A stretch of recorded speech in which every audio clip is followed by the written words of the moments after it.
They have decided to field their lineup without Roddy, Poppy. Roddy is not there. Hey, what's going on?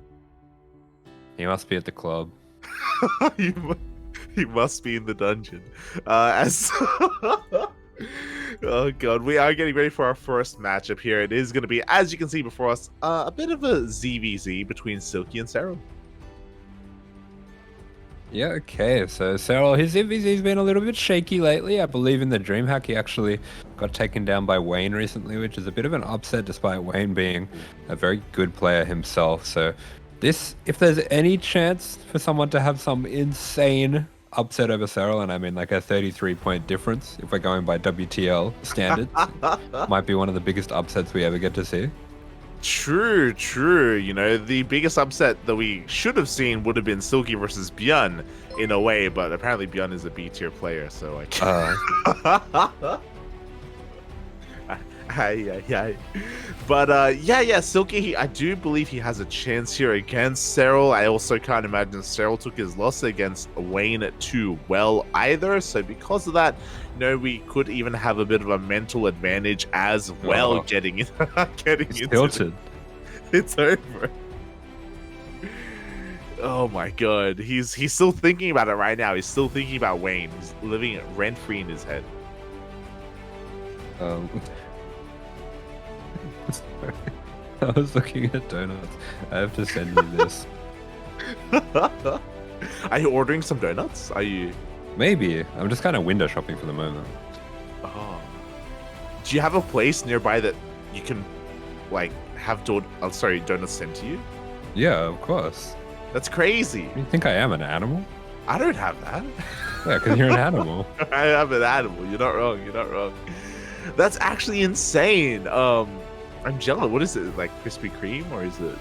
Better. Daniel's Donuts. I've never heard of that. I've never. Oh my god! What am I looking at? Why is it called this? I think it's single as in there's only one of them. Like you buy quantity one. So Ash just sent me a donut and it's called Single Mom's Berry Best. And it's cream filled, Papi. Oh. Just the cream filled in brackets does it for me. What does that mean? Do you go up to the counter and you're like, yo, can I get a single mom? Is that what you're... Yeah. Cream filled, please. As opposed to I'm like... just reading off it. That's what it said. Yeah. As opposed to like a taken mom? Is that... Why are we specifying this? What's going on? Oh, no. Okay, they're sold out of everything. Yeah. Single moms. Yeah. I guess they went pretty fast. They're very popular, Hi. Well, I wish you the best of luck with your donut. We're gonna need some pics and some updates. Okay. When your cream-filled donut arrives. When the single mom arrives. I was gonna say it. Oh my god! But yeah. You know, now I'm jealous. Now I want to get some food. It's Friday night, right? Yeah, I know. Yeah. The feeling's right. Wait, no, that's ladies' night, not Friday night. Well, I mean, this tournament is sponsored by TGI Fridays, so thank God it's Friday and it's time to order some any luck, right? That's so true. I actually ordered pizza before, so I probably won't order a donut. You already ordered pizza today? Yeah, I got pizza before. That's pretty good. I got like a wood-fired pizza. It was amazing. Ooh, yeah. What'd you get on it? What'd you get? The chicken one and a pumpkin one. Oh, pumpkin pizza? Yeah, of course. It's good. Is there meat and pumpkin, or is it just pumpkin? Just pumpkin and like other veggies. Oh, okay. Like a veggie pizza, but pumpkin. Okay. I've never had that before. That's crazy. It's nice. This one didn't have pine nuts, but like often they do have pine nuts with them. Okay. Wait, nuts on the pizza?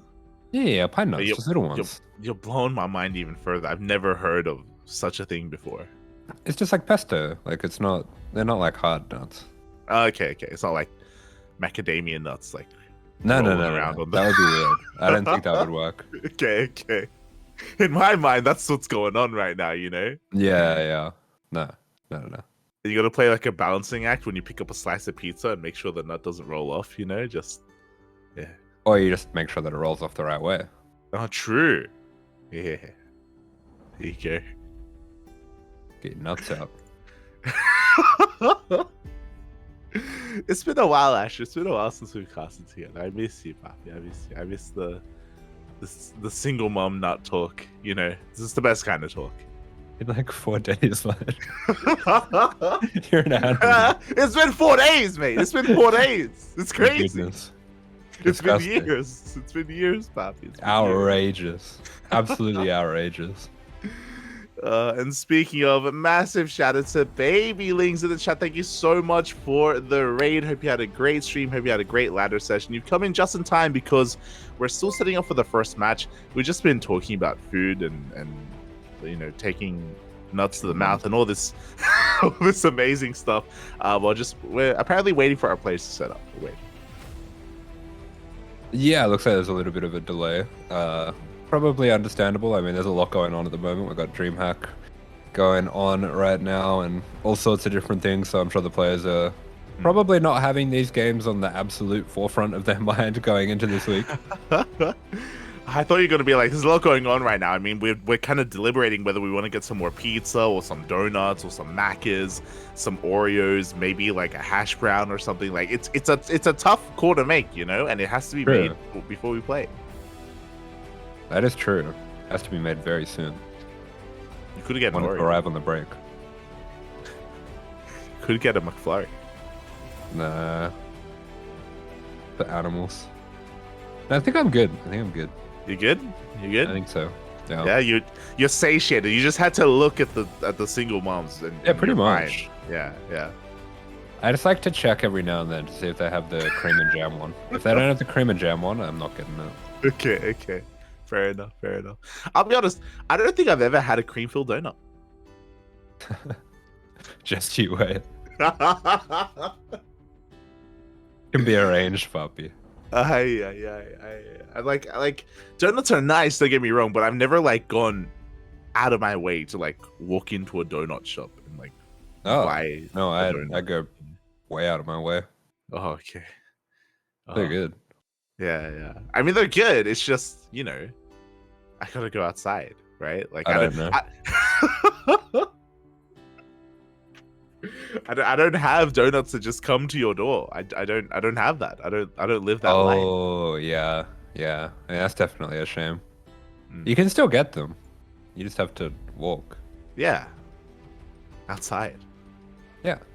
Exactly. You're an animal. It's worth it. You get sick and you die. You get I get sick, I get die, I get COVID again, and then I'm just. But I do get a donut, so I get to die happy. Oh.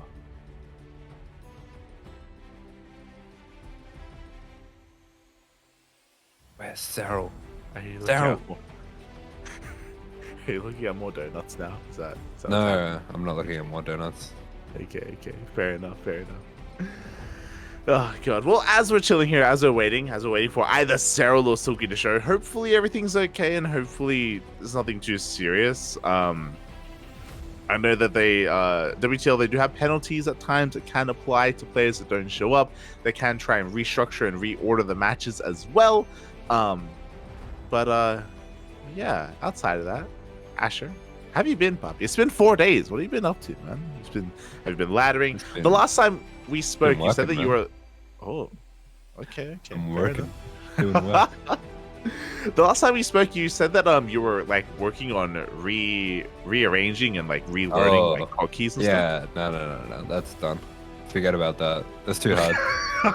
It's just pointless. I did it for a bit because I thought it was going to make the macro easier, and it just made me confused because I was spending the whole game trying to make sure that I had my hotkeys set up this new way. And I'm like, forget about this. This is not fun. Get better. How long did it last? How long until you caved? Like 2 days. Oh, that's not bad. Yeah. That's it's difficult, right? Like if you have like this learned memory of like how to play a certain way, it's difficult to like break that. It's definitely possible though. It takes like you just have to commit. You just have to commit to So using it's just- queen hotkeys for Just like sounds a funny week. coming from you.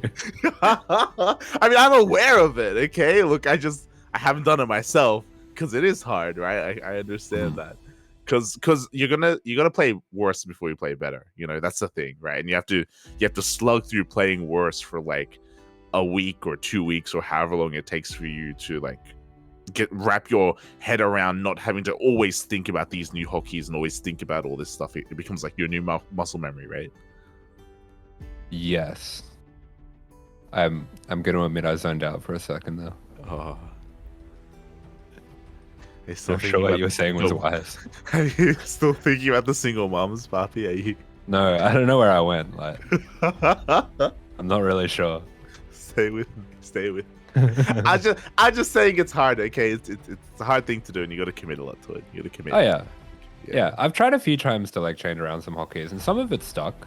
Like, I changed my all army hotkey a while ago, and my out of worker hotkey. Those were good changes. But I tried doing core for like a week, and I was practicing, and I was doing all the hotkey trainers and stuff, and I was like, this isn't fun. Like, if I want to get better at StarCraft, I think I should just play. And this makes me want to not play. Right. I see. I guess it's because it's also because like you have a okay. Look, all right, Asher. It's time to bring it up. You have a problem, all right? And your problem is that you're always playing StarCraft. I'm always on StarCraft. You're always playing StarCraft, okay? And it sounds like to have to like sit down and just only do hotkey trainer for a while. It's like I just wanna hit the ladder. I just wanna play. I just want to do my thing. It's like, I don't know. I just don't even see the point. Like, it would maybe be a tiny bit more efficient, but I think if I just spent that time practicing, I would be better. Yeah, maybe. It's okay. My hotkey setup is a setup that pros use as well. I don't have to do the one that the other pros use. Yeah. It's all good. We don't have to be Kyo. We can be Mario. It's okay. Sure. Whatever you say, buddy. Whatever you say. Is that how it came about that you wanted to start your new hotkey setup because you were going over the Kyo replays? Yeah, I was going through the Kyo ones. There's a few different ones, and Kyo's macro is so nice. But then I looked in, like, Migs uses the same ones that I do. I think Kyo, Mario uses pretty much the same as well. And I was like, if it's good enough for them, it'll be fine. Yeah, it's fine. It's fine, Papi. It's fine. Oh boy. But yeah. Outside of that, hope everyone else in the chat is doing well for themselves. I streamed earlier today, Asher. I was able to stream on Ladder. I was there. Oh, you were there, Pop. You were there. You're watching. Always. It was okay. Yeah. What game did I watch? Oh, you faced the I Will Save Your ID guy. Oh, the Brodos guy. Area, man. Yeah. Yeah, it's so smooge, man. It's actually so smooge. He's so strange. He's just so bad. But like, if you don't know it's him, it's like something you can definitely die to. Yeah, 100%. Oh my god.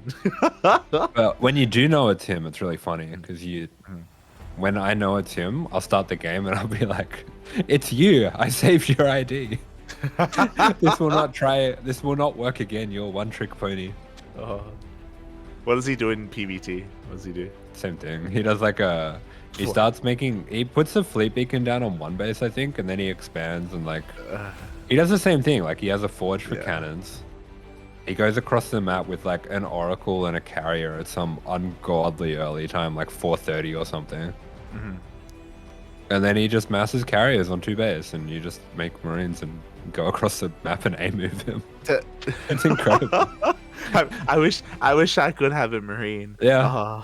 Yeah, it's pretty good. I'm not gonna lie. At least in this situation, it's really good. Yeah. I was gonna ask, does that mean that he does that in PvP as well? Yeah. I mean, PvT is probably the worst matchup for it because he's not good enough to make splash damage.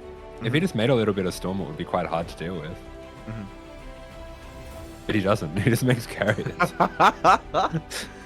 I just can't imagine that's good in PvP either, though. That's the thing. I think it's okay in PvP, just because you have to have so many stalkers. And like, you have to... The scary thing about it in PvP is you have to be so confident. Like, you just have to blink under them and just hope you're right. Yeah. Like, I would imagine scouting, it's really, because, like, scouting PvP, it's, like, it's all they do, you know, with, like, hallucinations and stuff. So I think you'd figure it out really quickly, even if you don't know who you're playing against. But also, he's going, like, one base cannon Stargate, True. so he probably holds everything. I think that's the most scary thing, is, like, especially in PvT, if you don't know it's him, and you just did, like, one of those pushes where it's, like, a medevac and a cyclone and a Viking and a tank. I don't know if you've casted those pushes before, where there's just, like, one of everything, and they try to catch them before they have, like, a robo unit. If you try to do that, you just die, because he's got 2 carriers. Yeah, for sure. I can see that happening. So gross. Yeah. Good. True, Bobby. True. Aye. But yeah. If Kura's okay with it, we may just go on a bit of a break. I don't know how long we're gonna be here. Like, I think there's like a 10-minute timer or something, but I think it's been more than 10 minutes, so I don't know what's happening. Serral's gone to play golf. It's true, he's gone, Bobby. It's over, you know? You know what would be crazy, actually? If, like, right now they can't find either player, either Serral or Silky. Playing golf together. True. They said, Serral, organize your match with Silky, and he's like, all right. And they went and played some golf. Yeah, they just left together. It's over, Bobby. It's over. Yeah, I'm a little bit concerned, but hopefully everything is okay and nothing serious is going on. Again, like, if one of the players is unavailable, usually they'll just, like, reorganize the matches, and, like, another match will be played first, and this one will be saved for, like, later. And then they'll do a walkover if they don't show period. But yeah, it is a bit of a shame, especially because, like, Asher, I know how much you love ZVZ, and I don't want to deprive you of that. Well, it's happened. It won't.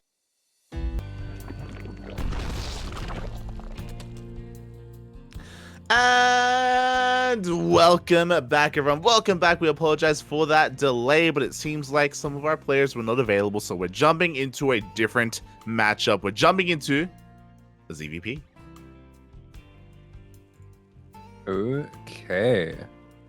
We are going to be having TooDming versus Trigger, and it's going to be a very interesting one. I think I favor Trigger slightly here, but they should be relatively evenly matched here.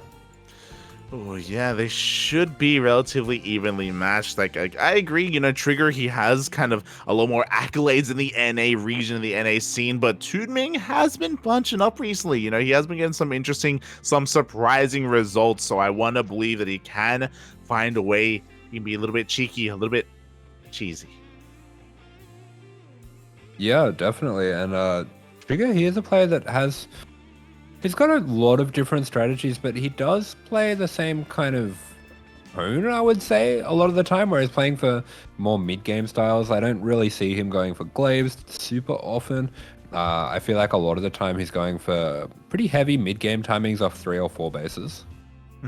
Yeah, that's kind of what I expect to see. You know, I think TooDming is kind of cut from the same cloth of, say, your Dimaga.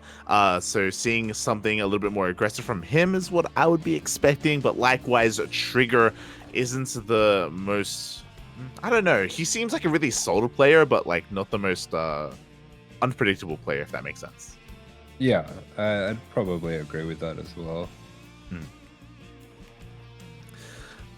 For sure, as we are going to be getting underway here. So far, nothing too crazy. We did see a hatch gas pool coming out from our Zerg player. We see droning, you know, no early gas timings, no early pool timings. Everything is looking quite normal. Same can be said from Trigger, as he has thrown down his tech of choice.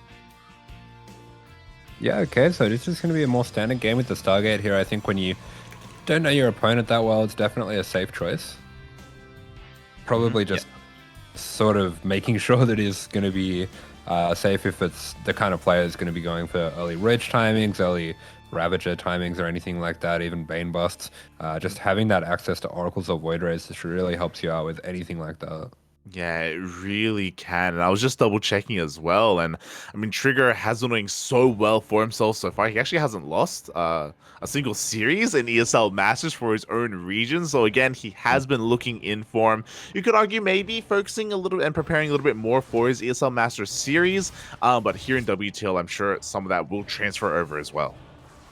Yeah, I do feel like that's one of the advantages to having a bit more of a predictable style is that it's hard for your form to be too shaky. I think it does make you a bit more snappable, maybe, but Trigger has shown that is good enough of an all-round player and just skilled enough with the micro and execution of his builds that he can do reasonably similar things all of the time and still have a lot of success. 100%, 100%. And we'll see how that all comes into form. We do see the first Oracle zooming across the map behind it. We have our third Nexus as well. So pretty standard economic setup coming out from Trigger as we should be expecting. And it's going to be on TooDming to spice things up a little bit. We already see a wave of Lings on the horizon here. This could just be to do with Adepts, but no, he's actually making another wave behind it. It looks like he wants to try and punish and deny that third. Yeah, okay, so looking to put the pressure on, but here we go. Oracle's going to be dipping in. Despite that spawn not being quite finished yet, we do have 3 queens here, so it will be shoot away. He does get an important scout on that drone count, though. Oh, he does. The drone count looking a little bit thinned out compared to what it usually should be. And here we go. The Lings are rushing across the map. Second Oracle, though, comes out in time. The third base should be safe and sound. But again, we do have more Lings that haven't yet been revealed to Trigger. Yeah, okay, and Trigger's going to be sending that second Oracle across the map. He does catch those Lings coming across, so he will have a bit of an idea of what's going on, but it looks like, yeah, he wants to send both across the map, which I don't mind. It's going to give him some extra scouting. There's some potential for damage as well. As long as he does have those warpins available to help out at this third, it should be okay. Yeah, he should be fine back at home with the SimCity, with his Adepts. The double Oracle going to head towards that triangular third base, but no, the Queens are in position. The Oracles haven't really found too much damage. They're still pretty healthy, all things considered, but again, no drone kills. Yeah, TooDming pretty heavily going to certain bases for the defense. I feel like he's predicting Trigger's movement a bit just with those overlords out on the map as well. But behind this, Trigger's going to be going Blink. He's going to be going +1. Actually goes for quite an early Templar Archives, and this is something we saw out of him before. Yeah, exactly. He's going to be prioritizing a lot more of his gases. He's going to be investing into his warpins a little bit less and just focusing on tech. So because this Trigger isn't going to be active on the map anytime soon, at least until he has, you know, the rest of his tech ramping up, until he has his Archons, his would-be even splash damage. I believe this is going to be for Storm, but we'll see. Okay, maybe not Storm, because he's going for a second Robo already. Yeah, it looks like that's more macro defensive double Colossus style that we've been seeing popping up. But before that happens, Trigger, he's going to be a little bit aggressive on the map. He's going to be pushing out with his army, and he has a Prism coming up behind this. Yeah, okay, so definitely looking to be very aggressive here, despite having gone for Blink rather than Charge. Yeah, this is really risky because Blink isn't even done. Like, if he gets surrounded, then he could lose a lot of Stalkers, but immediately he does fall back to that Stasis Trap. It will go off.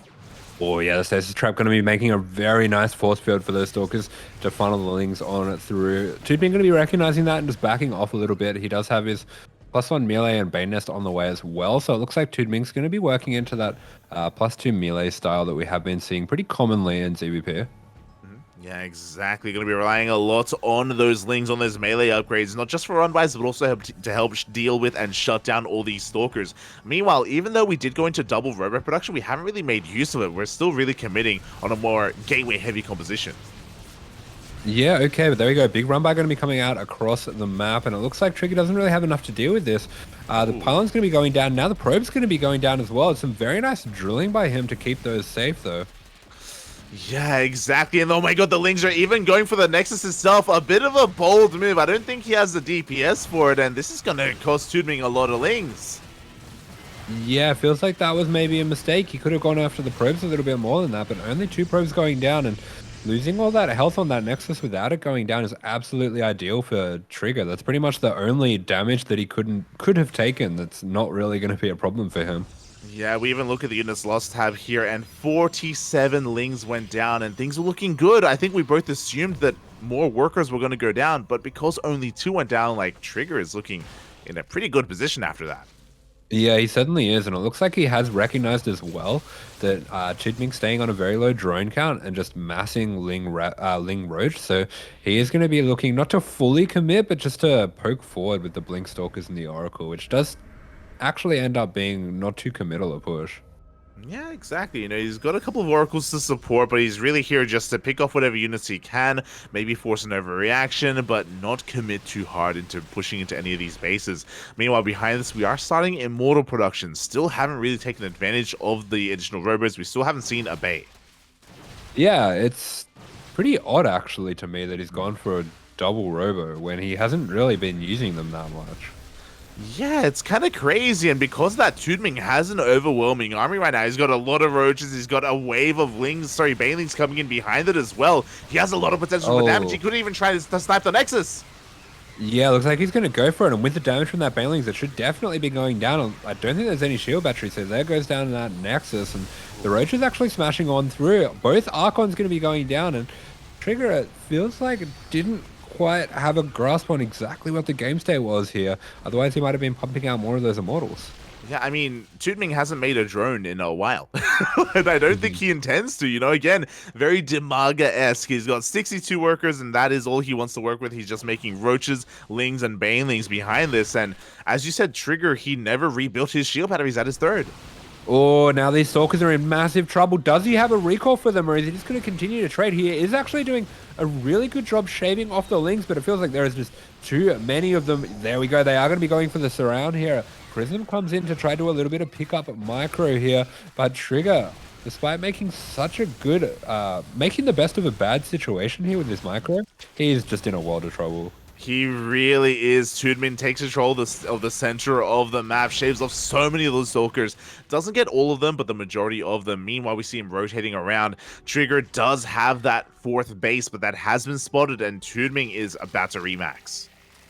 Yeah, TooDming has seen it. Here come the Banes, here come the Ravagers as well, and it looks like he's just going to brute force his way through here.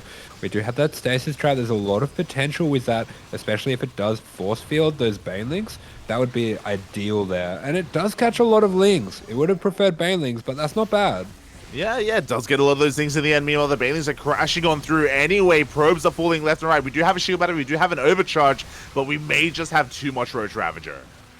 Yeah, that Archon did not want to go down, but looks like the battery and the base will, and Trigger is just going to be melting here. GG is called. TooDming taking the first game. Oh, look at that jawline. Let's go. Oh, Papi. Handsome man.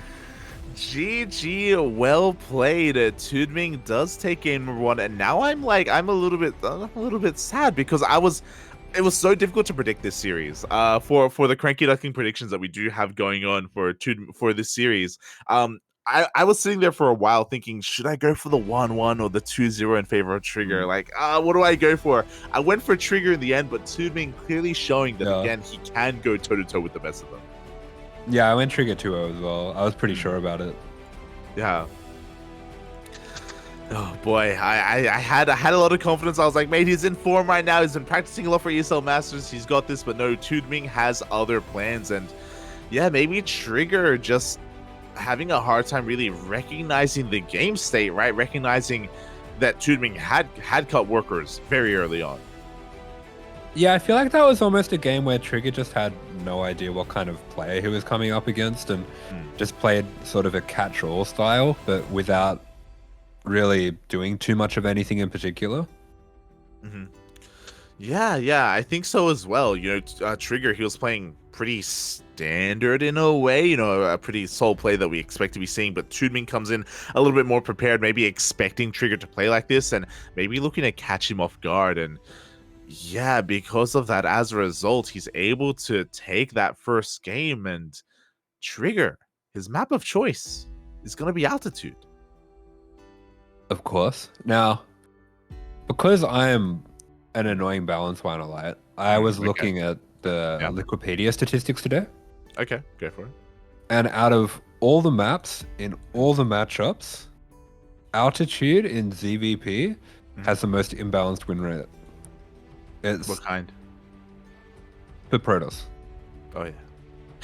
Yeah. Of course. Yeah. It was 62% win rate for Protoss Oh my, in pro interesting. games. Yeah, I mean, I can understand why altitude. It's so large. It's so easy to scout run bys. It's relatively easy to wall off as well. Like I think Protoss players have been getting really good at that sort of thing. They've been getting Yeah. really good at not just setting up their sim city, but also like having the reaction time as well to defend against those bailing run bys. I know that they're so common in PvZ nowadays, but that just means that the Protoss players are that much better at defending against that sort of thing as well. Yeah. Or you just have a stasis trap and cannons and batteries. And then you don't even need to be at your computer. Yeah. You just have a wall of gateways and cannons behind it, and Bailings, they just can't get in anyways. You're not wrong. You're not wrong. You go pay your cap. You tell him what a good boy he is. He's a good boy. Is Rufus a good boy? He is a good boy. He's just sleeping there. There it is. Having a good time. Aye, shaking my head. But yeah. So Trigger, it looks like I think the really clear thing that we're getting from this is that he wants to play his game and he wants his opponent to back off. Yeah. It's like, dude, give me some room so I can actually take my bases, I can probe up, and I can get into the mid game, and I can get into the late. He just wants to play StarCraft. He does. He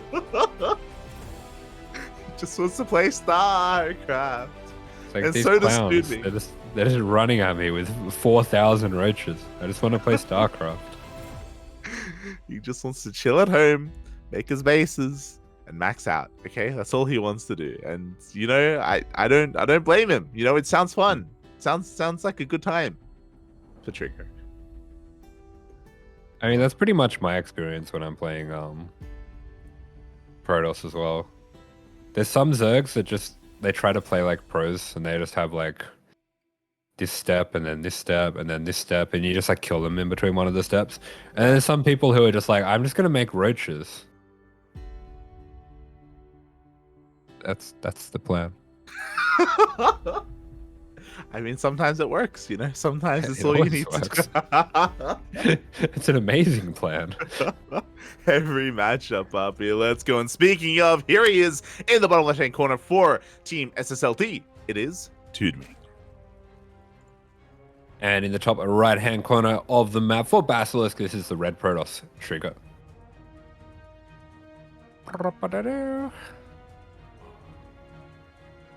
Don't you miss the trumpets, Papi? I don't usually hear them anyway. It's true. I miss the trumpets. Do you miss the rains down in Africa? I am Aussie.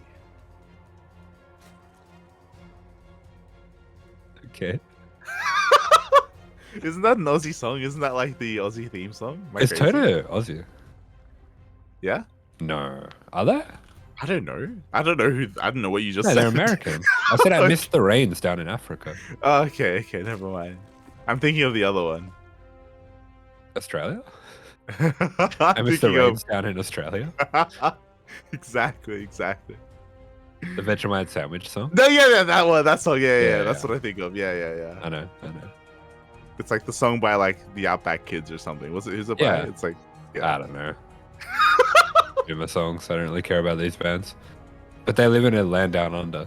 Yeah, they do. See? Yeah. Same thing. Yeah, okay. I'll give you that.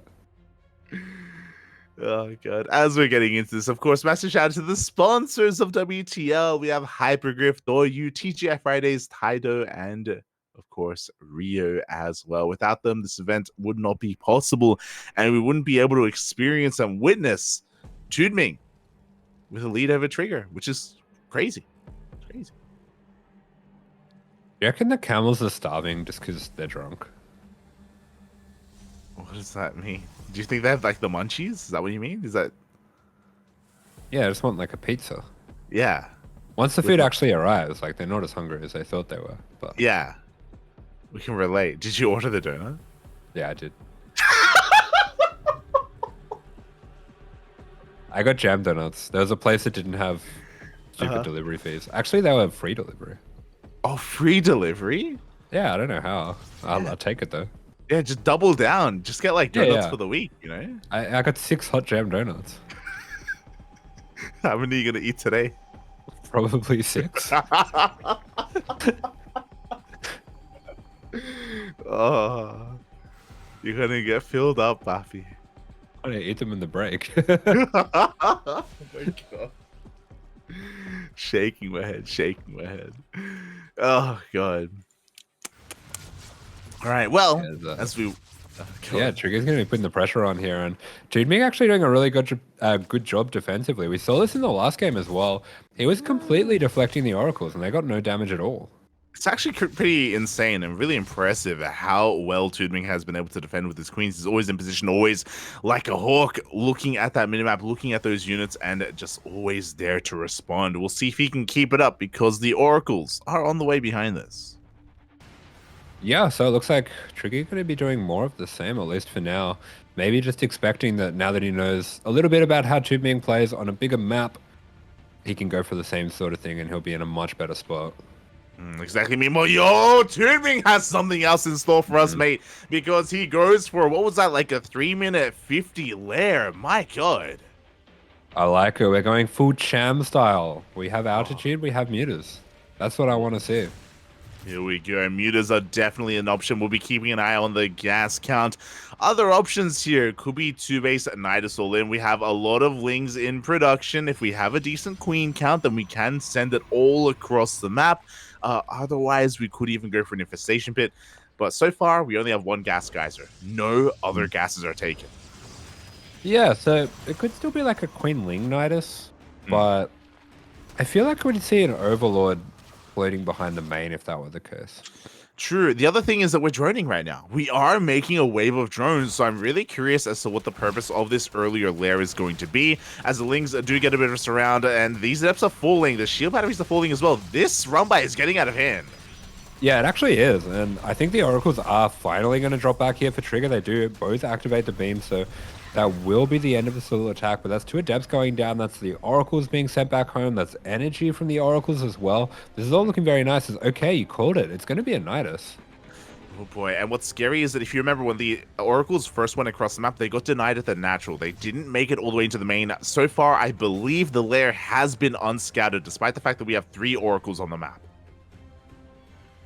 Yeah, and I mean, that's what's so important about these big Ling run buyers is, despite the fact that he does need the Lings back home to fill this Nidus, he stopped the scouting from happening for so long, and okay, there we go. He is going to be going for that Nidus in the main, and Trigger notices it, he sees it with the scout, and he will be looking to come back to clean this up, and the Queens didn't go in first, the Lings went in first, that's a huge mistake, and he doesn't get the transfuse. Yeah, if the Queens went out first, transfuse would have gone down, and we would have been able to keep this Nidus alive, but at the same time, the Lings are trying to knock down the front door. We have a second Nidus at the natural base, and does Trigger have enough? He does have a couple of cannons on the way, some shield batteries as well. Yeah, it looks like it might not matter as there we go. The Queens do come out, so there is going to be transfuses going down on that. We do have all of the Lings popping out through the force field, which I think is a little bit unfair. I think the force field should just block it up and it should explode from the pressure. But here we go. The Lings and Queens going to be running on in, and yeah, Trigger maybe just doing being a little bit too predictable, and TooDming is punishing him hard right now. Yeah, the shield batteries were not done in time. They all go down. The natural base is completely forfeit, and we can just go back into the main from here. We have another Nidus outside the third base. Trigger is falling apart right now. Yeah, pretty much. And I'm telling you, when you've been playing on the Korean server, when you've been playing on that Taiwan server as well, you know that you can't do the same thing twice, especially if it's a macro, because you will just get hard counted by some insane cheese, and that's exactly what's going on here. Yeah, exactly. And again, I really want to commend TooDming for hiding this for so long, because even though we did have Oracle openers, even though the Oracles went across the map as well, TooDming was doing such a great job at either denying the scouting with his Queens or forcing the Oracles back home with his Ling counterattacks, and he was able to keep this hidden. For real, though. Korea server is the only place where I feel like I'm gambling when I play 3CC Banshee. As this attack is just going to be continuing. It is very all in, of course, just because TooDming has delayed his tech so much, but oh man, I feel like having Trigger on one base, that's got to be enough damage, right? That had the mate. That is more than enough damage at this point, and I don't know how Trigger can come back from this. He went for a bit of a counterattack earlier. He did lose one of his oracles in said counterattack. He does have 2 remaining. The Madman, he's going for a Templar Archives off of 1 base. He's crazy. He's going to try and go into Archons.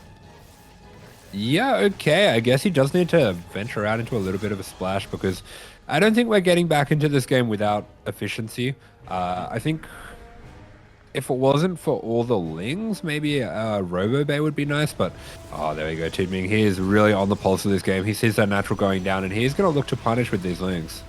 Oh, exactly. Lings are here. Another Nidus is on the way for those Queens as well. There is no shield battery, no cannon. The site defense here at the natural is non-existent. Yeah, that's right, but we have a really good choke here at the ramp, so the Queens are going to need to come to help, but that's exactly what they're going to be doing, and TooDming might be able to just end the game here. If he can stop this natural from getting up, I don't really see how Trigger goes on here.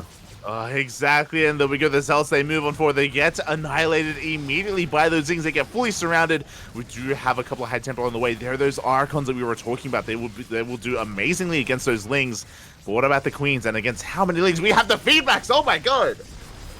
Okay, was that a feedback on the Queen? Oh, yeah. Oh, that blocks the ramp. The ramp has been the Archons, they can't get through. He does have blink, but he's actually blocked out the Archons. Yeah. And the Queens can fight the Archons and they can't fight back. They can't fight back, Buffy, until the station trap runs out. Boys are being pulled to the low ground. That Nexus is getting dangerously low right now. And it looks like the Nexus is about to go down. Yeah, I mean, we've got 3 Niduses. I'm not sure why. It seems to be for style points, but the Nexus is about to go down. The Nexus does go down. These Archons getting very low as well. Looks like the Queens are a little bit more interested in the Stalkers, the Probes, the Cannons. But Trigger, he's down to 1 base again. And yeah, GG. I think GG must be called. He's going to be taken down by TooDming with the 2-0. Wow, GG, well played. TooDming doesn't he doesn't even need the Team GP maneuver. He didn't just take the first game. Even on Trigger's map pick, TooDming was ready for it. He had a build planned, and he hit it oh so well. Man, SSLT, they've put themselves in a crazy spot here because I honestly think Firefly very much can take a game off Reynor. Like, I feel like there's probably a 50-50 chance he at least takes a game. So that would put them 3-3 if they only got that 1 game, and they would be going to an ace. And and I think the scariest thing right now is which player isn't available for Silky versus Serral, because play out these games and it looks like there won't be a walkover. Yeah, okay. Hopefully. I mean, we're still on the same screen. We've been here before. This has happened before. We have been here before, and I am a little bit concerned. Could I give you the keys to the car for 1 second though, Asher? Oh, yeah, okay. Okay. 1 moment, I'll be back. I can tell this dream about what I'm reading about. Not that I was reading something else. Okay, I'll be back soon. Okay. Well, I'm looking at Twitter, guys, and someone says if AI ever works out how to make more of itself, then we're screwed. What does everyone think of that? Guys, is anyone else freaking out about AI? Is anyone else Doomer? I'm trying to ignore it, but it just keeps popping up in my feed. Apparently, Skynet stuff's going down. Can we stop at Macca's? We can stop at the next one. And we're going to leave Light there. We're going to stop at the next Macca's, and we're going to get chips and ice cream. And Light's going to be in the bathroom, and we're going to forget him. And he's just going to be in Macca's, on the Macca's toilet, casting StarCraft on a laptop. It's going to be echoing. It's going to be strange. They're going to say, "Excuse me, sir, can you leave?" He said, "Not till this game's over." Ah. What did I just come back to? What? I was talking about we're gonna go to the bathroom because we're gonna go to not the bathroom. You're gonna go to the bathroom. We're gonna go to the Macca's because Rowdy wants to go to Macca's. and you're going to be in the bathroom and we're going to leave without you, and then you're going to cast in the bathroom. There we go. And with the acoustics, you're gonna hear me from the outside as well. You're gonna hear me. Yeah. Yeah. It's gonna be beautiful. Why were you talking about us being in Macca's? What? Oh, because I'm driving apparently. Oh, Yeah, okay. Can we stop for Macca's? True. Let's go, Papi. Let's go. So I'm gonna walk in and they're gonna be like, "Light, you've been in here for years."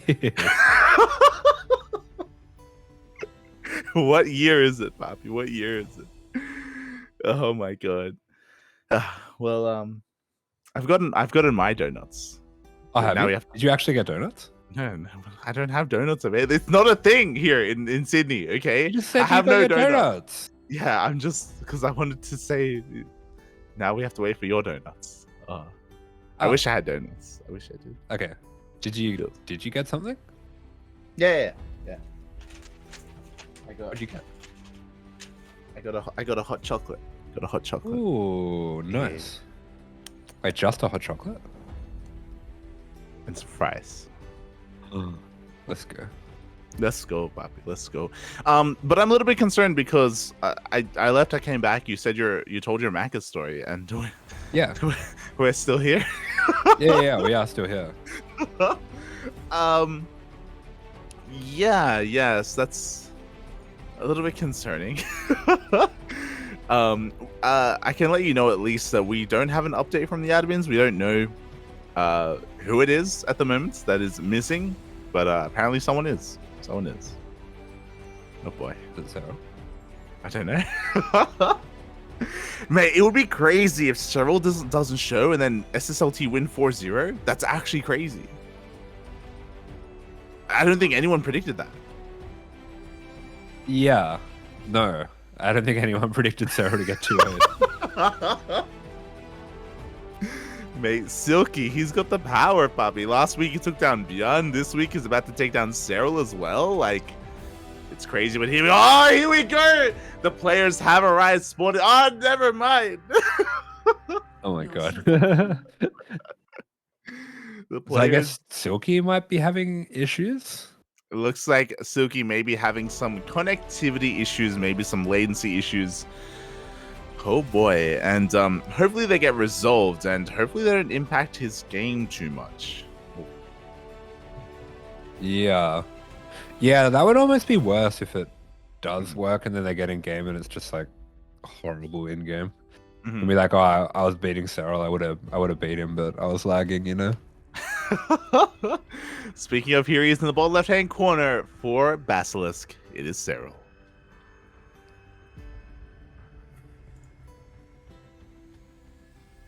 Oh, it's not going to introduce Silky, okay. Okay, I was handing it off to you. No, you're not the observer, lad. True. Well, Silky, he is in the top right. You'll have to take my word for it, but yeah, he was there last time we checked. Oh, there he is. Oh, SSLT. Beautiful. So I know you've been staying up quite a bit. You know, you watch a lot of StarCraft, Asher. Did you happen to watch Serral's ZVZ against Wayne? No. Oh, okay. I haven't actually been watching that much StarCraft. Oh, okay. I've been watching chess, actually. Oh, okay. You've been doing the I already know what you're going to say, and I'm not going to suggest it to you because I don't want you to say it. Look, I know a couple of chess moves from Carolyn, and oh, you got a few moves, have you? Yeah. And I think some of them are not safe for work. I think Carolyn's actually good at chess, though. Yeah, he is. Yeah, 100%. Yeah. He knows what he's talking about. Every now and then he's like, "Light, do you want, let's play some chess." And I'm like, "No." Yeah, no. It's like if you ask someone who didn't play StarCraft, like, "Oh, yeah, let's play some StarCraft," and it's just like, no. They're like, "Trust me, it's gonna be fun. I'm gonna have some fun." It's like, oh. You won't know what happened, but you're gonna be like, "Wow, that's a lot of stuff." Yeah. Guess I'm dead. Smooch. He's gonna show up in 4 minutes with 2 carriers, and yeah, I'm gonna have like a pawn. And be like, "I thought we were playing chess." Like, we are. I gave you the Terran pieces. Smooch. But here we go. We are finding ourselves in the ZVZ, and oh my god, Silky! What is it with our SSLT boys going for a giga fast lair? Can you keep it Let's hidden? go, and it's gonna be scouted giga fast. Oh, Poppy. Yeah, Serral's pretty good at scouting. He is pretty good, and the TooDmings that do slip on by, I believe they did get in range of the main base, and with that, Serral is aware that shenanigans are afoot. Yeah, he is. He's going to be losing quite a few of these lings, but not going to be a big deal. As behind this, looks like it is just going to be a Roach Warren going down. So, okay. What are we looking at? Is this? Okay, this isn't the normal 2-base Roach timing, is it? This is not. This is not. So we're taking all 4 gases right now as we speak. We do have +1 range on the way and a lair. Sorry, and a Roach Warren. I'm curious if we're gonna cancel that +1 range and throw down a Spire. I'm very curious. Maybe. I guess it's too late for a Nidus. Yeah. Oh, there it is! Yeah, Let's go! We're still getting +1 range. Yeah, so I like this. I honestly kind of like this. So because Silky got scouted, the likelihood of investing into just 2-base muta and having it actually pay for itself is quite low, right? Like, you got to respect Serral, you got to respect his ability to punish a build like that. So it looks like Silky only intends to make a handful of mutas, 4 to 5 mutas only for map control, and go into roaches. That's cheating.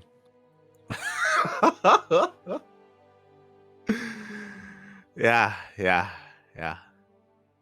Actually cheating. The best illegal to of both make worlds. mutas in ZBZ. Yeah, he's gonna make mutas, but also still have roaches as well. It's crazy. So yeah, we'll see what we can get done. Meanwhile, before that happens, we do see a forced cancel on the 3rd base of Silky.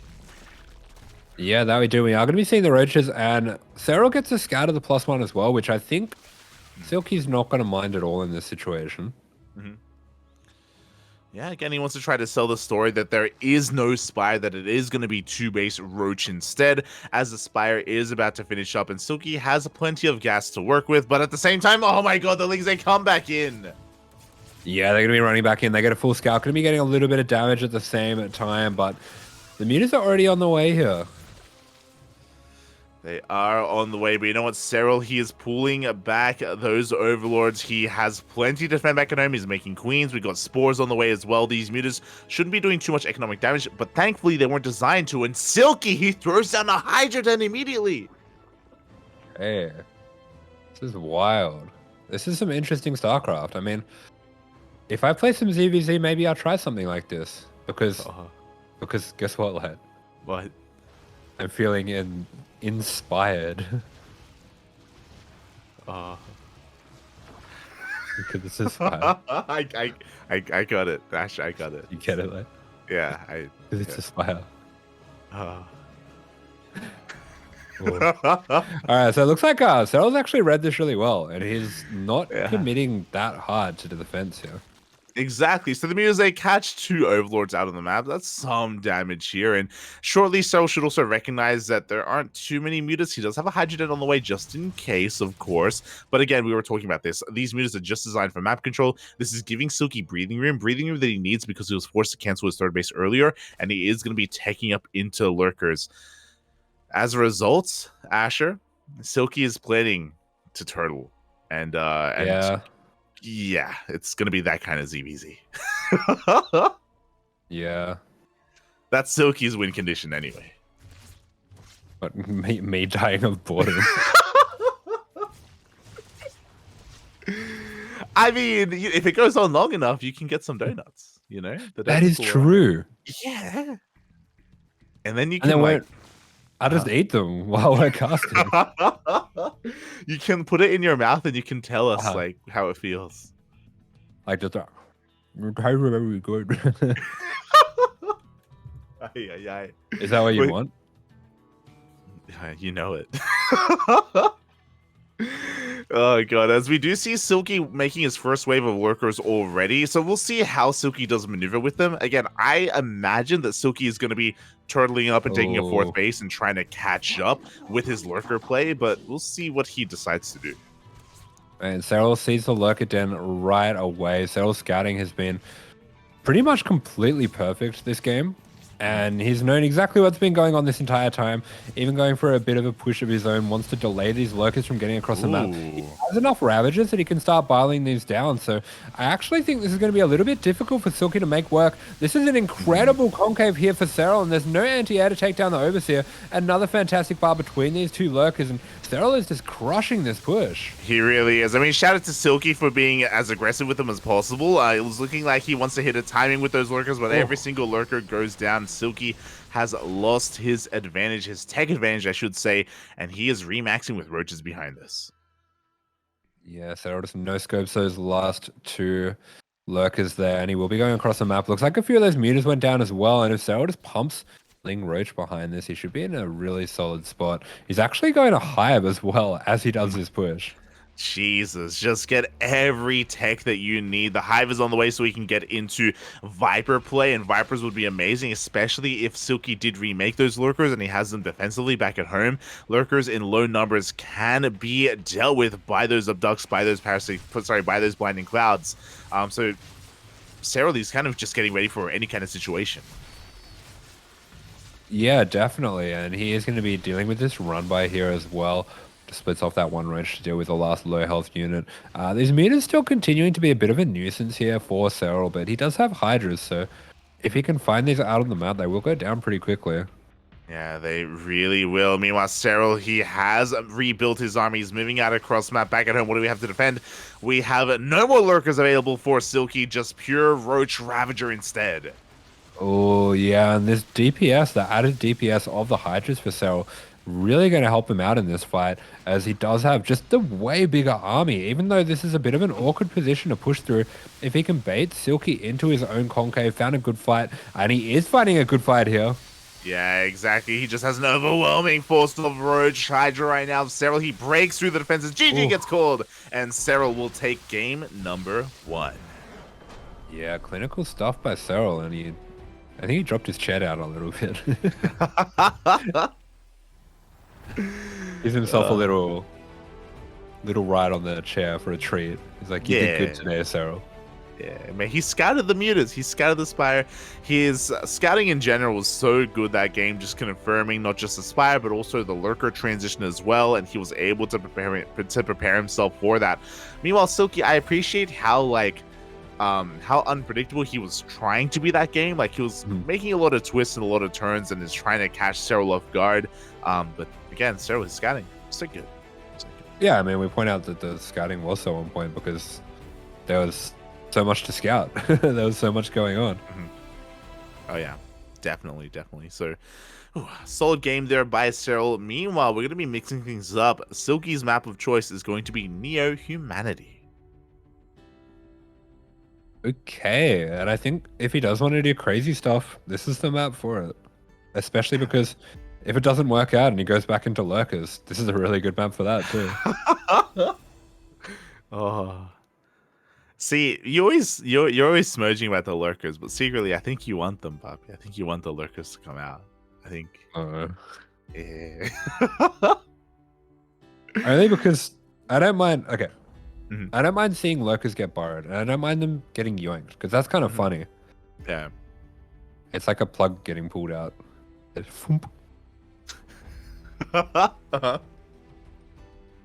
the noise I think it should make. Okay. I thought there was more to that story, but it just... No. Absolutely not. As spawning here in the bottom right-hand corner of Neo-Humanity for the Starving Camels, this is Silky. And spawning in the top left-hand corner of Neo-Humanity, we have his opponent. We have, for Team Basilisk, Serral.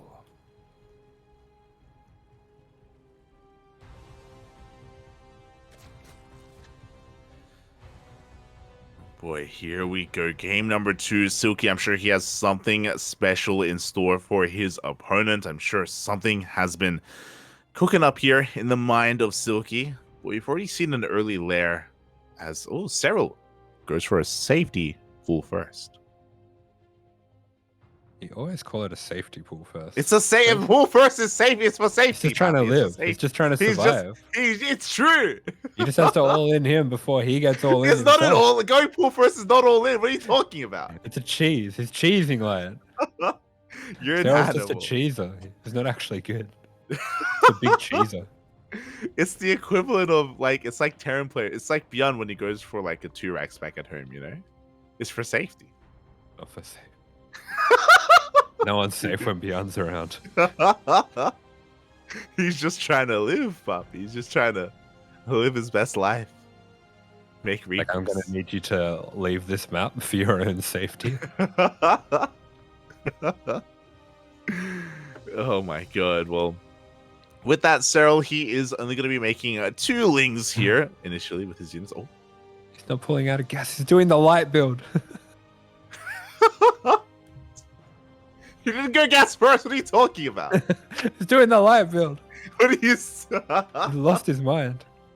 You're an animal, pup. You're an animal. Someone who has lost his mind though is Silky, because Silky, he has droned up to 19, and he is banking lings. I believe he is. Yeah, That's okay. oh, yeah, he is. Yeah, I really like this double link scout from Serral. It's so early because of that pull first, and he's going to be able to see everything. And is Silky going to be able to hide this? He sees the early link speed, and that's already pretty suspicious. We see a little bit of a wry smile, a little bit of an expression on the face from Serral. He's kind of just like, I don't think my opponent's gonna like what I have prepared for him. Oh, and there it is. We do have a Bailey nest being thrown out. A safety Bailey nest, by the way, from Serral as well. So with this, he should have. You're an animal. So he's looking to have some Bailings to defend back at home, but lings are on the way. And is that nest gonna finish up in time? Like Silky is getting ready to pull the trigger, and I don't know if Serral was able to identify what was happening. Yeah, I mean, Serral's got some well-positioned overlords, so hopefully he's going to be able to see links coming across the map when they do come across the map. Oh, we're going to be seeing that follow-up link scout once again with the 2 links of Serral. He's been doing such a good job, but Silky's actually going to be hiding most of the links. I think he is pulling the trigger now, so he has revealed them, and Serral's going to know that they are on the way. This bait nest is perfectly timed. Wow. There we go. 2 Bailings are on the way. We have a Spine on the low ground. We have 3 Queens on the ramp as well. Serral, respecting this quite a bit, is completely ready for this, and now it's going to come down to the control, the micro. Will those Bailings detonate on those lings? Up! Yeah, here comes the Bailings. The Queens are getting so much damage here. The Bailings just going to threaten and push these lings back. And he's just buying time for these Queens to take down the links. But pretty good micro coming out from Silky. It's just not really going to be enough. Serral is just so well prepared for this. Yeah, exactly. He deflects it easily here. Doesn't even need the Spine Crawler in the end. And now Silky back at home is forced to drone. That little face that Serral made before, it was disappointment. He said, I want to play StarCraft, and you're going to make me win too early. I want to win. I want to earn it. It's the light build. He wants to play StarCraft, Poppy. Oh. Yeah, but with that, Serral is going to be moving across the map, trying to put on a bit of pressure, which I think is going to be really good for him, because Silky's trying to cut some corners here. Yeah, this Queen is going to be going down as it is out of the natural base. At the same time, Silky is going for his own counterattack, for his own run by. But I believe Serral also has a full wall. Yeah, Serral completely walled off there, so those Queens are going to be able to deal with that. He does have that extra warning, and okay, Silky being forced to re-wall. He is going to be throwing down these extra Evo chambers, not really where you want to be at. He is deflected on the other side of the map, and I think Serral's pretty happy with the damage so far. Yeah, exactly. That was even a kill, not a cancel in that first building as well. Serral going into his own 2-base lair. Let's go, Poppy. Going to be going for his own counterplay as Silky is stuck on 2 bases. Yeah, he is. And with that, he is going to be throwing down some extra gases here as he goes up to that lair. So Silky pretty quickly running out of options. It's looking like a very difficult game for him right now. Yeah, exactly. So many twists, so many turns. And he just hasn't been able to do it. Oh my god. Yeah, the lings get in for Serral. He dives straight on into the natural, and there is just, into the main, and there's just no units whatsoever. I mean, Silky realized how behind he was, and he was trying to cut those corners with the wall to protect him, but Serral's having none of that. He really is. As the Lings, they turn back around the Banelings. Oh, they could go for the connection, but no, the Spore will finish. And now the Lings can even focus down some of these drones. Yeah, they are going to be doing that. Pretty interesting that it's a Spore and not a Spine, but Why not? I mean, why isn't it is there any reason?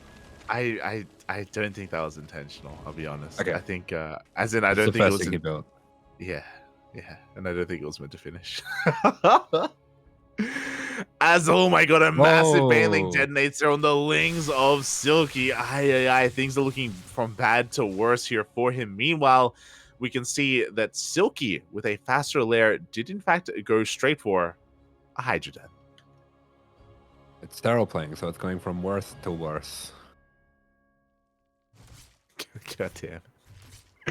And that got scattered, by the way. Serral, he goes in with his Overseer. He gets eyes on the tech. He sees the Hydra Den. He may have even seen the Lurker Den as well. So he knows that Silky is teching. He knows that he is vulnerable to an attack. That's exactly what Serral's going for. Yeah, attack he will, as he does go across the map with these roaches, got plenty more in production here. Silky trying to put some pressure on with the Lings and keep him at home, but it's too late for that.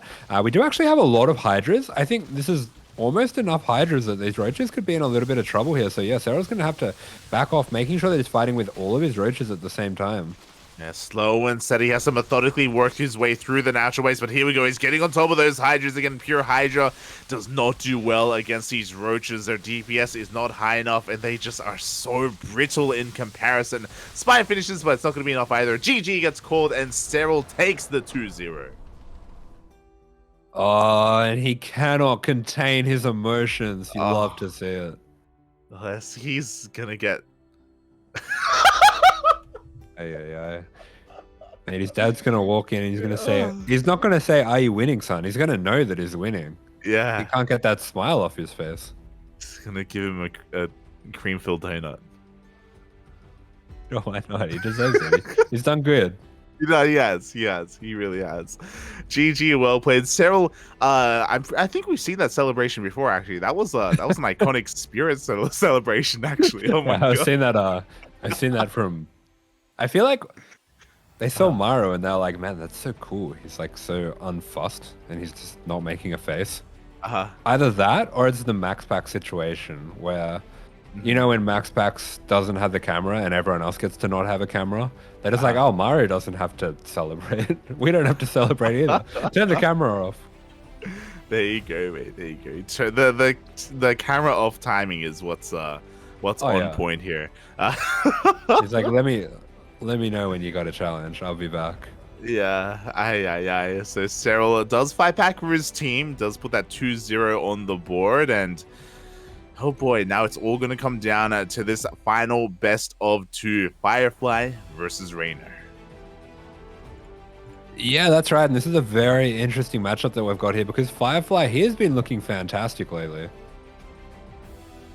Oh yeah, he really has. Also, shout out to Kura, she was just letting us know that the reason why some of the matches got shuffled around was because Firefly was actually just playing his ESL Masters match at the moment, and he was in the middle of a PvP against Haas. So hopefully he's okay after that. Hopefully he's okay. Oh, that's... oh, no. He's got to be so tilted. Yeah. Hopefully he has been able to recover his mental in time, because playing against Haas, no one's playing StarCraft. Well, it depends. Is Firefly the kind of person that gets down when he's tilted, or does he have the nerd rage? Is he going to be more powerful than ever? Oh, is he going to unlock his final form? Do you believe your eyes? Oh, yeah. I was like, what the hell are you talking about? Well, he hasn't played any PvZs yet in IAM, so I'm kind of interested to see how he's going to go. Not IAM, ASL. I feel like we saw him play I'm going to have to find who it was, because I can't remember the game until I see who it was. But we did see him play a PvZ recently in the Team League, I believe. Yeah, he did, and he looked pretty damn good in it as well, so... Oh boy, Firefly has been looking good overall. He's been looking in form, and obviously Reynor is still the favorite, but Firefly only has to take one game to force the ace match. Oh, here we go. He took a game off Cham. Yeah. Yeah, I remember that game. And That was on oh, he altitude. 2-0'd Lambo. That's what we Yeah. saw. He Yeah. 2-0'd Lambo, and that was when he went for like the giga greedy fourth on Dragon Scales. Yep. And Lambo just wasn't able to punish it. And he was just so solid with the defense. Yeah, it was crazy. It was Firefly being Giga Greedy. We also saw him against Sham, and I think against Lambo as well. He went for the Stargate opener into 6-gate Glaive Adept, which just absolutely annihilated Sham on altitude, especially because the 6th gateway was actually a proxy gateway in the bottom right-hand corner of the map. So, oh boy, it was insane how well prepared Firefly has been, and he looks so damn good against Lambo. Yeah, and I mean, Reynor, he might be able to deal with one Firefly, but can he deal with 10,000 Fireflies?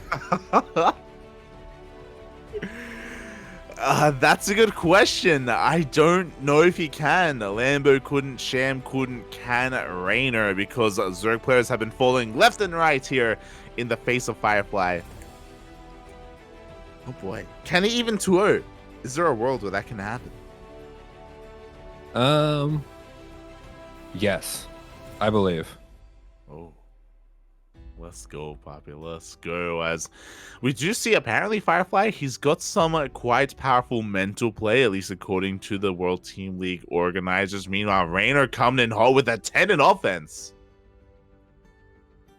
How is Reynor an A, but Björn isn't? Oh yeah, Björn's B, isn't he? Yeah, it's B. Pretty absurd. I mean, Björn's been beaten up, Reynor. Yeah. As okay, it's gonna be altitude first up. Oh boy. All right. Altitude as the first map is going to be an interesting one. I'm just really curious. I would like to believe that Reynor... no, never mind. I was going to be like, I'd like to believe that Reynor watched Firefly series against Lambo and prepared, but I don't know. I don't know if Reynor is the kind of player to prepare for his opponent, and I feel like that's exactly what Firefly has been doing. I feel like he has been coming in just so well studied in these WTL matches, and I worry a little bit for Reynor. I worry for him. You'd like to make yourself believe that planet altitude turns slowly? I don't know the rest of the lyrics. I don't either. Okay. I know. I can't believe your eyes. 10,000 Fireflies? That's all I know. That's the limit of my knowledge on that song. That's fine. Okay. Do you know any more? I can look it up if you really want to do this. I mean, I'm surprised it didn't like stick in your head. Didn't you have a ladder stream where you just had that on loop? Yeah. Yeah. Maybe I think you're underestimating how vacant I am. Okay.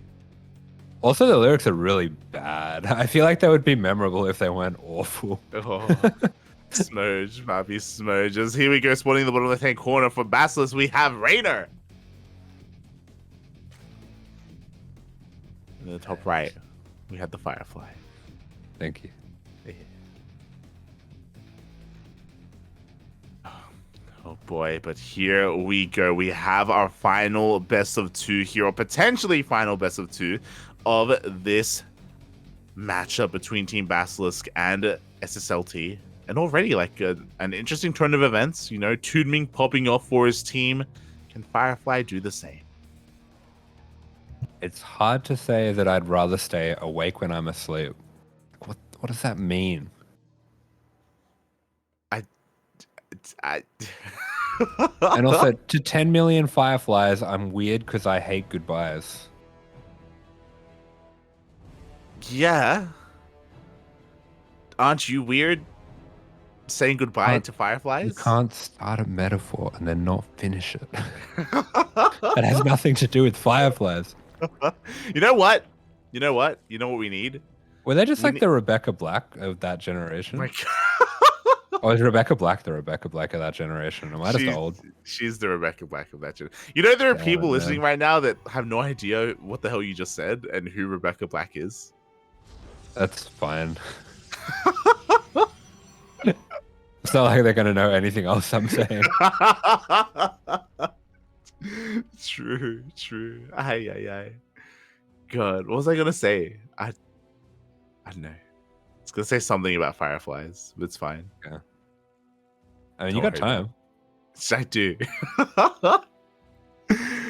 Oh my god. But yeah, we found ourselves here in game number 1, and Firefly, no surprises, is gonna be going for a Stargate opener.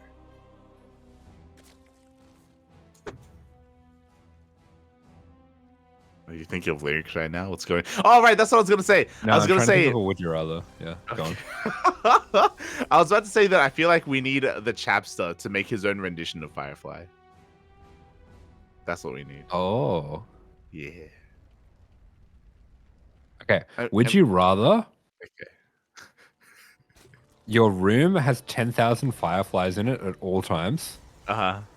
and they're like loud, like it's hard to sleep, Oh, okay. or Uh-huh. every time you leave your room, you're blind? I just never leave my room. What are you talking about? That's I would just never leave. What do you mean? What do you mean? It's not meant to be easy, like. At least pretend. That's the That should be, easiest man. easiest would you rather ever. What are you talking about? There's no it's not a hard question. It's like, would I rather? I'm already doing it. Okay, Firefly actually gonna be cutting some big corners here, going for an extremely early third, getting that up. Looks like only on one gate, and I'm not sure if he even has a depth, so he is cutting some big corners to try to get the edge here against Reynor. Ooh, he really is. The Lings are about to rock up there, but only 4 Lings. The first Oracle is already here, and even though we don't have any Adepts to defend, we've got the Oracle, and that is enough to shoo them away. Hasn't even activated his Pulsar Beam yet. But the one thing that you have to think about as well coming up against Reynor, not only do you have the pressure of trying to get the win for your team, but you've also got to be worried about getting put on YouTube, getting highlighted. Excuse me? Well, Reynor's a big YouTube star now. He's making YouTube videos whenever he beats someone. Oh, really? Pretty much. I did see that he did like a breakdown analysis video of like a match. I don't know which one, but I can't remember who it was, but it was one of the Protosses in the EU DreamHack, and he kind of bopped them. He did an analysis on it. I'm like, let's go. Oh my god, that's the kind of content that we need, you know? It's beautiful. Oh god, but I wonder, do you think he'll do a replay analysis if he loses? No. Oh, why not? Because he lost. Hey, who watches their replays when they lose them? True. Actually, we should get in contact with Firefly. If Firefly wins, he should do a he should do a YouTube analysis. Video. Yeah. Should be like destroying #1 pro gamer. 100% real. No, destroying ex-pro gamer, #1 YouTuber. Pro gamer destroys YouTuber. Oh my god. All right, well, we'll see how things go here. As again, Firefly was able to get away with a pretty greedy Nexus timing at his third base. Behind this, we do see +1 and Blink on the way as well. Pretty standard follow-up here as he takes his 4th pretty quickly, on par with the 4th of Reynor. Oh my god. Yeah, that's an insane 4th. This is reminding me a lot of the games against Lambo, where he was just being giga greedy, and Lambo was playing against him as if it was just a normal opponent with normal timings, and we can just outplay them in the later game. I'm kind of worried that the same thing's happening to Reynor here, where he just has his set path he wanted this game to go. He expects because it's a better player, he'll be able to outplay his opponent through the mid game, and he might not be catching on to just how greedy Firefly is being. I mean, in saying that, there's a reason why Reynor was given such a high offensive rating in WTL, just because he can be so aggressive. And here we go, we have a massive wave of Lings behind this. The gateway is going to be going down, and Reynor wants to try to punish his 4th base. We do have a lot of Oracles and Sentries getting into position, but again, Reynor is looking for a way, and he's looking to try and punish this in some way. Yeah, Reynor is poking around all over the place. He's so fast with these Lings. It's really one of his powers as a Zerg player is how much he can do with small groups of Lings. And he's already just keeping Firefly busy, just getting all the full scouting that he needs, even forcing out a little bit of Oracle energy as well. Yeah, exactly. And this is where the 62% win rate comes from. I was talking about it earlier, but Firefly completely walls off his fourth and his third base. Like, he is doing his best Zest impression. He may be in the military, but no, Firefly has somehow gotten a hold of his essence. We have a double Colossi on the way. Reynor is amassing an army as we speak. He has already droned up to 82. Unlike Lambo, I do think that Reynor is going to be looking to be aggressive and try to break through the defenses of Firefly. Oh, we're having Essence of Zest, the new Eau de Toilette. With the 12, yeah. Oh, Speak speak more. me. Speak. Excuse me. I want Eau de Zest. All over me, all over. Let's go. As we even have a drop lord being set up as well. Reynor looking to max out shortly and send everything across the map, even sending a massive wave of overlords to drop that creep. Reynor's going to be pretty committed with this. We do have 2 Colossi, but does Firefly have enough? Yeah, I mean, you were talking about it. The high skill that comes into Reynor's attacks, and he is going to be looking to go for a very aggressive attack here. He has a big surround setting up. He just waits for the force fields to finish, waits for the Ling stasis to finish as well, and he looks to collapse with the Banelings, but another stasis trap going off, and that actually forms a fantastic force field for Firefly here. It really does. You know, the SimCity is looking pretty damn good. Here we go. A couple of force fields are going to be thrown down as well. The Colossi are going to town. Banelings are looking to crash on through. Can they find the connections? Yeah, they are looking to. The Bile's not going to be connecting either. We're losing a lot of shields, but we're dropping back to shield batteries and shield battery overcharge, so it's not going to be the biggest deal.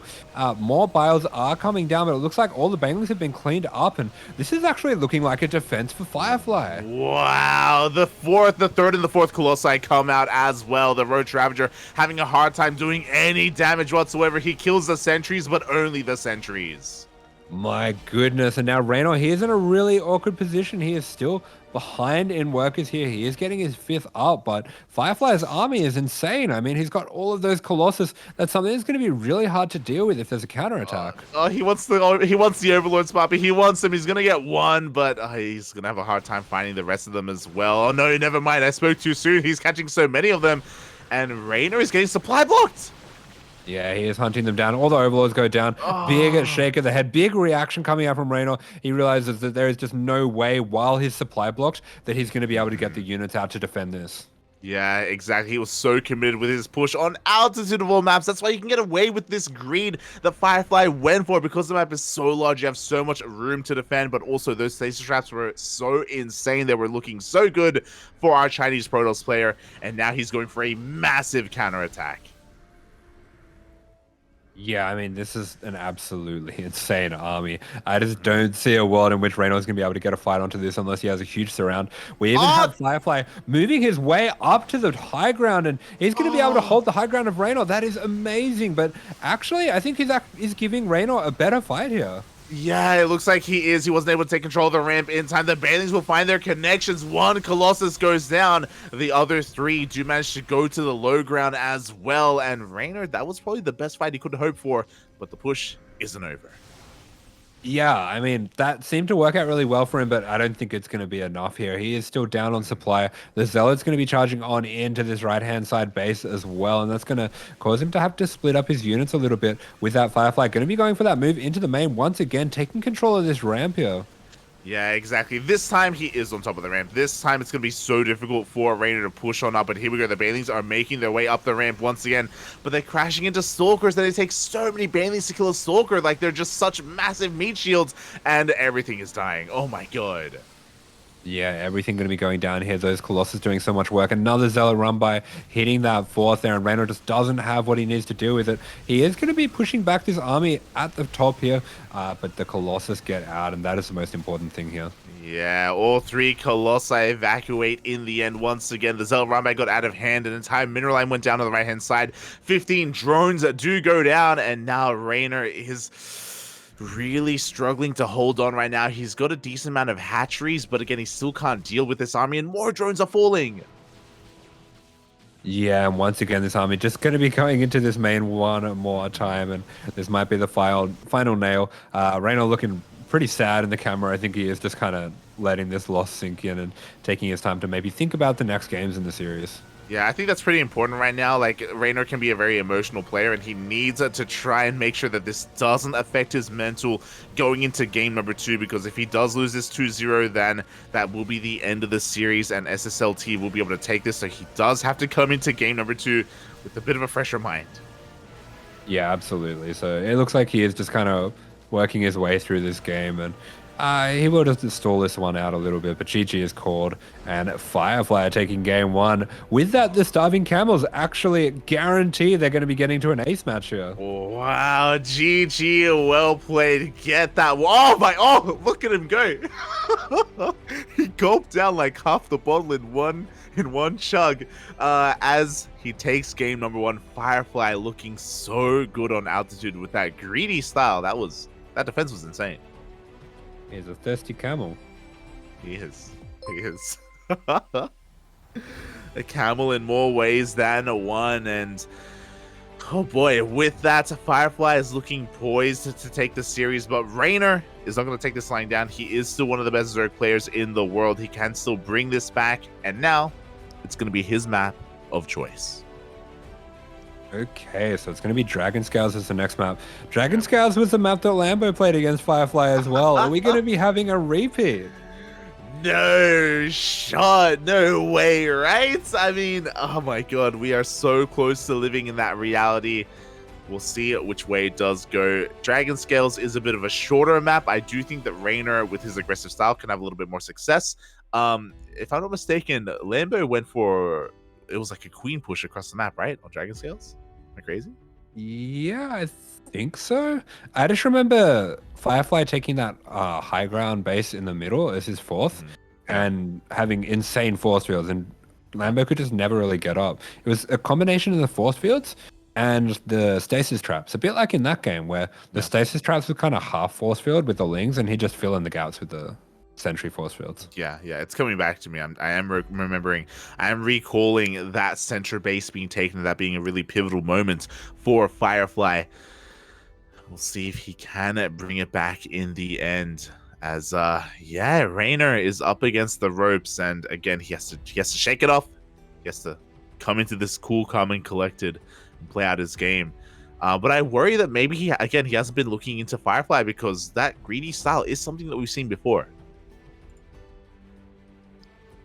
Yeah, absolutely. And Reynor's seen it now. And I think Reynor's an adaptable enough player that if he thinks through this game, which might have been what he was doing towards the end of that last one, he will be able to come up with something that's a bit more tailor-made to what Firefly was doing there. I do think as well, though, if he does go for a similar push to that on Dragon Scales, he's going to have a lot more room to work, where he can't just be force-fielded out like that. 100%. That's what I mean. Like, I do feel like Reynor, if he is going to be aggressive again, I think he can find some more success here on Dragon Scales. I want to believe that's the case, and I'm sure that Firefly is aware of that as well coming into this, so I'm sure he's also going to be adapting his own play. I'm excited, Papi. I'm excited. Yeah, and here he is in the bottom right-hand corner of the map. If you want to make yourself believe, cheer for him. It is Firefly for the Starving Camels.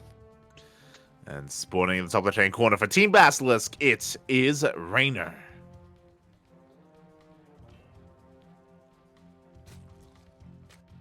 Okay. They are really up against it now. And we can see Reynor having a bit of a chuckle to himself as well. Maybe just putting that Italian rap on, getting in the zone. Yeah. He's the mate. Italian rap? I didn't know that Chappie was Italian. What? Oh, the Chappie song. Yeah, that's good. Yeah, he's putting on the Chappie SoundCloud mix. Let's go. Oh my god. Which is actually pretty good. Listen to that. Yeah, it's not bad. Yeah. Nah, he's got to listen to the innie, get a bit of that senza di me. Oh. Without me. Oh. Loin de toi. That's...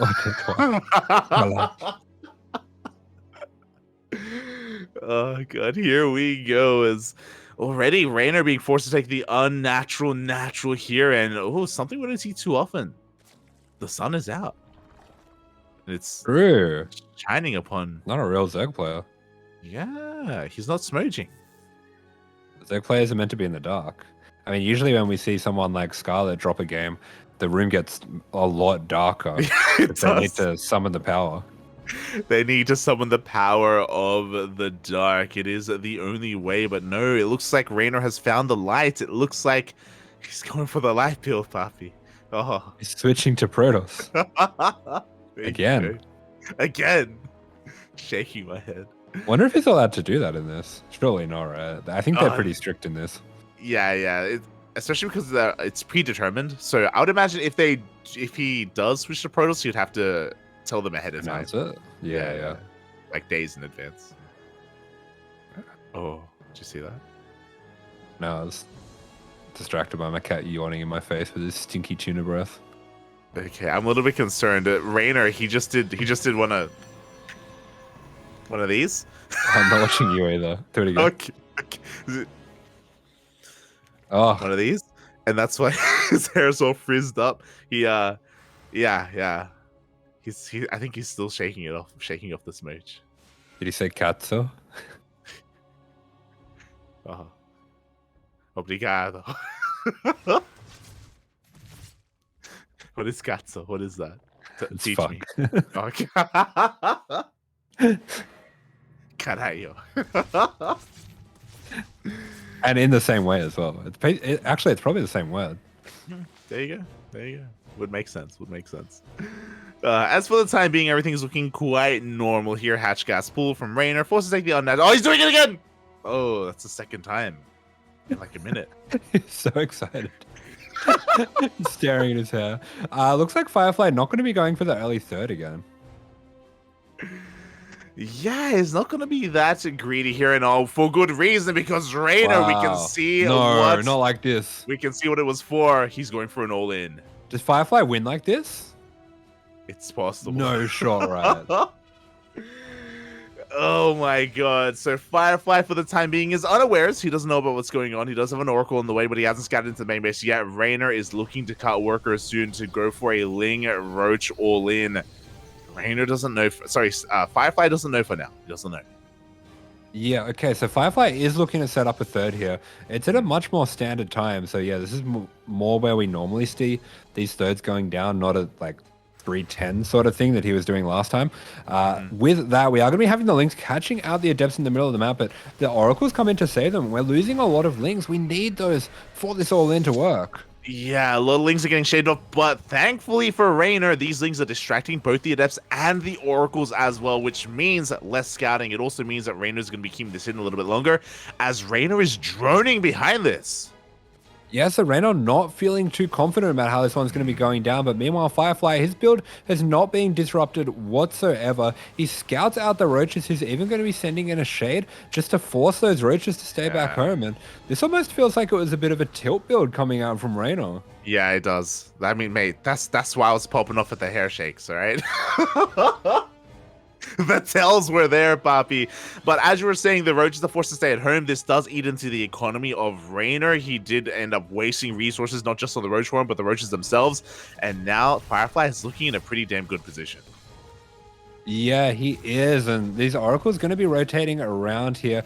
Fair bit of damage going down on them, so Firefly going to be that much more limited when it comes to getting his scouting here, and it looks like, yeah, he's actually going to recall them just to make sure that he doesn't take any more damage, and he is going to be able to defend any kind of Ling run by at his third. Yeah, exactly. The third base is going to be safe. We do see, an Overlord going down in between the bases as well. Oh boy, Firefly setting up for his transition into Blink and +1. Yeah, there we go. So he's going to be going into this more standard transition. Meanwhile, Reynor is getting that lair up. He is taking those extra gases as well. So we are going to be seeing what kind of direction he wants to take things in quite soon here. Yeah, exactly. As for the time being, he's going to be making a handful of safety roaches as well, getting his fourth up and running. Nothing too crazy from either player here. We're just kind of waiting for the next move to be made and how quickly Firefly decides to take his fourth base. Yeah, absolutely. As we have seen a few different styles coming out from Firefly, so a lot of the time we are seeing him rely on those Colossus and rely on those sentries as well. And I wouldn't be surprised to see him still going into a style like that, but he is going to be going for a bit of an earlier push now just to force some units out of the Zerg. Yeah, thankfully, Reynor already had units in production. He already has quite a hefty roach count, and he's got more lings and roaches behind that. So Firefly has to be very careful here as he's going to be running into quite a large Zerg army. He does have a station trap behind this. Yeah, he does have the follow me, follow me. Oh no, you're going to get my units. Uh-oh. Oh no, I'm stuck. Step Zerg. As Yoriko's going to be checking that third base, just getting an eye on the worker count overall. It does back off in the end. It looks like Firefly won't be overextending. Meanwhile, there is that center base being taken for Firefly as his fourth. Yeah, that's right. And behind this, he is going into that +2, getting the Robo Bay on the way as well as that extra Robo here. So he will be very prepared to go into this Colossus style. And once again, actually on par on bases with the Zerg. And how is Reynor going to respond to this? It looks like Reynor's actually going to be looking to go for some aggression of his own. And man, I am getting flashbacks. This is the exact same base that he was defending against Lambo. And Lambo just had such a hard time getting up here. But it feels like Reynor's hitting a little bit earlier than Lambo did. And Firefly is nowhere near as well prepared. Yeah, exactly. But he does have some force fields, and there we go. Already 2 force fields do get thrown down. We do have some Ravagers behind this. The force fields are being broken. Oh, we're out of force fields, and the Roaches are getting on top of the army, and it looks like Reynor is just going to crash on through. He's right on top of that battery, so he will have no problems dealing with that one, and he's just going to be pushing Firefly all the way back into this third base. Shield battery overcharge going down as well, so all of these Stalkers, they are done for. They are done for. It looks like Reynor has been able to break the defenses of Firefly. He is maxed out behind this. Roach's lings are being flooded across the map.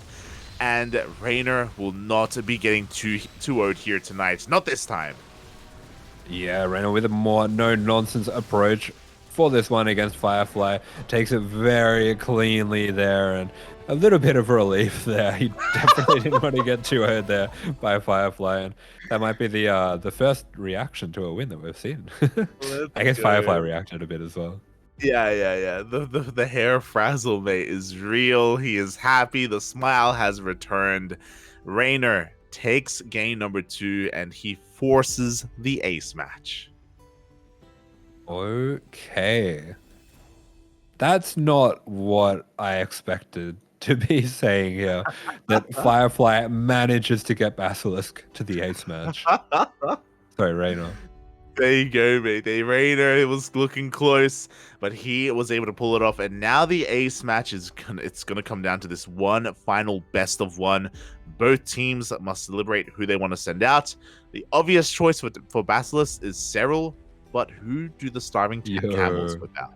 They're sending the camel. Let's go. Oh my god. You know what? I feel like if the starving camels take the series, we need to Photoshop like Serral into the mouth of the camel or something. Really? Well, I mean, who's it gonna be? Who can bring down Serral? Is it gonna be TooDming, Firefly, and Silky? And god, like the ZVZ is it just feels so risky to try to pull off against Serral right now, especially because we saw his scouting was so on fire against Silky. I think he showed that here tonight. I don't know if we want to risk another ZVZ as well. Not like that. True. But the other thing as well is we do have Babylon. Does that come into this at all? That's a good question. That's the other reason why I was like a little bit iffy about the ZVP, because we even saw Serral. It was last week. I can't remember if it was in WTL or if it was in Kung Fu Cup.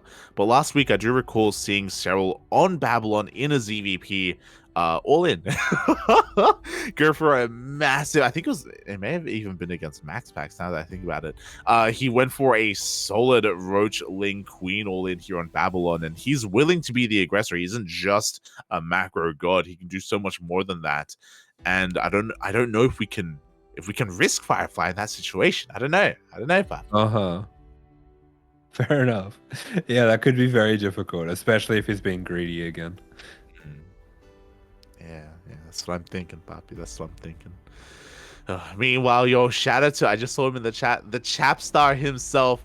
It looks like he may be getting ready he has a show match this weekend, right? It's next weekend. Okay. Chappie's just in the chat because he heard Reynor was losing, and he's like, "No, he's not losing. He's just, just got a lot on. He's got a lot going on right now." He likes it, Bob. He likes to lose sometimes. It's spicy.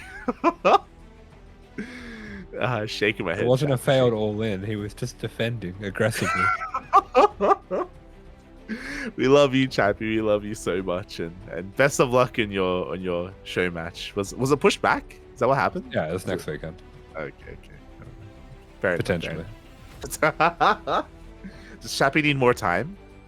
Well, it was meant to be this weekend, but Chappie's really scared, so he didn't want to do it this weekend. I assume so. Yeah, It's okay.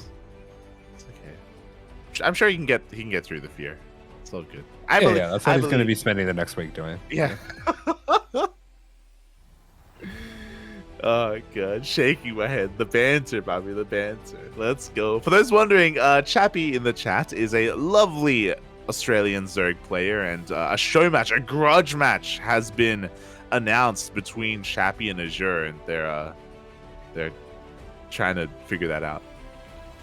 Yeah, it'll happen at some point. And it's gonna get 5-0'd. There's money on the line, and we haven't had a 5-0 yet in the Oz show matches, but there is double prize if it's a 5-0. Oh, it's not going to be a 5-0. No shot, mate. No shot. We'll see though. We'll see. I believe, Poppy. I believe. Of course, they're going to be getting ready for their next match. Meanwhile, it looks like our two teams are still kind of deliberating amongst themselves. Who is going to take down Serral? And it's going to be crazy if it is. It's going to be crazy if they bring up Reynor again, actually. Yeah, actually, I didn't even think about that. If we just get TooDming versus Reynor. And then TooDming 12 pools. Oh, no. That would be wild, mate. That would be wild. Yeah, we'll see. We'll see who it's going to be. Maybe in the chat, we can get a couple of people coming in. So some predictions. Who do we send out for both teams? Who's going to come out as the ace? Yeah, that is the question. I do feel like, now that you're saying it, I'm warming up to the idea of Firefly versus Serral, especially on a smaller map like this. Can be a lot more defensible with those Colossus styles. The chat's getting out of control. What? Oh no, not like this. He wants the cream on your face, Papi. He threatened me with a good time. Look, as long as it's on stream, I think we can all get behind it. We can definitely can't be on stream. Just stream it on Discord. I want to keep my stream, Papi. Oh no. The teams are still trying to figure out who they want to be sending out, making sure that everyone is available. I hope as well. It's gonna be wild. This has happened before, where it's the ace match, but the player that the team wants to field, like, they left. And if you remember how quickly Serral turned off his cam and left his call, are they trying to get a hold of him? Are they trying to get into contact? Like, is he available right now? Is the question. They just go back to his camera, and it's just a sign. It's the camera in front of a sign that says "Gone fishing." I'm a little bit concerned that may be the case. I know ESL Masters is tonight as well. Is Serral playing tonight, or? Oh, that's a good question. Yeah, because ESL EU is about to begin. Ow. Oh, there's big brain bouts too. Oh, Anticore's playing. Let's go. Let's go. Oh! It's a rematch! Wait, what? No shot. I think that's really? why. Serral's not there. Sure. Yeah, 100%. I'm pretty sure that's why it took so long for them to pick their player, because Serral is not available.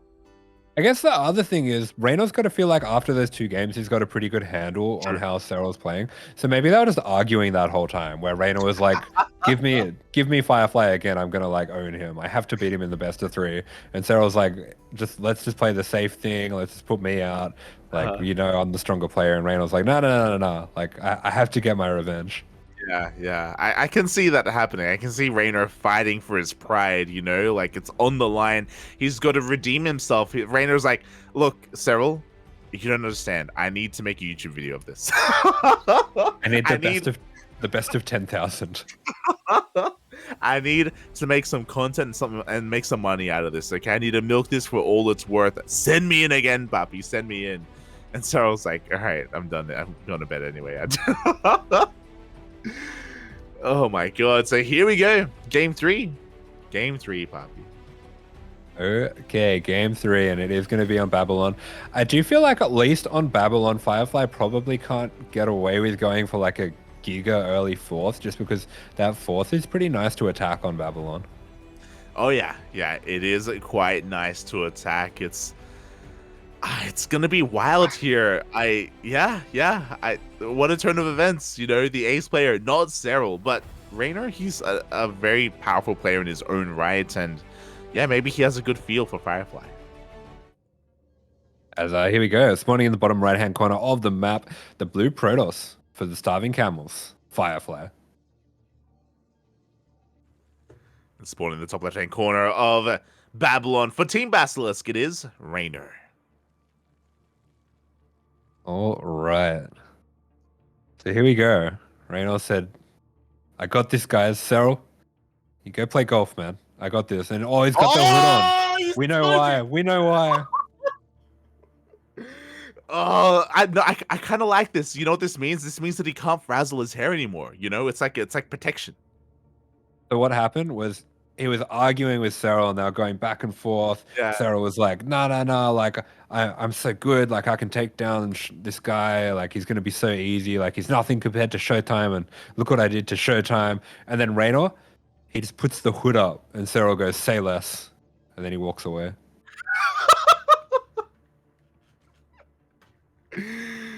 Oh my god. Wow. The drama, the in-house team drama of Team Basilisk. Ooh, hopefully Reynor is feeling okay after that altercation. And here we go. He's going into game 3. In a way, this is a best of 3, how it should be. We're tied up 1-1 between these 2 players, and it all comes down to this.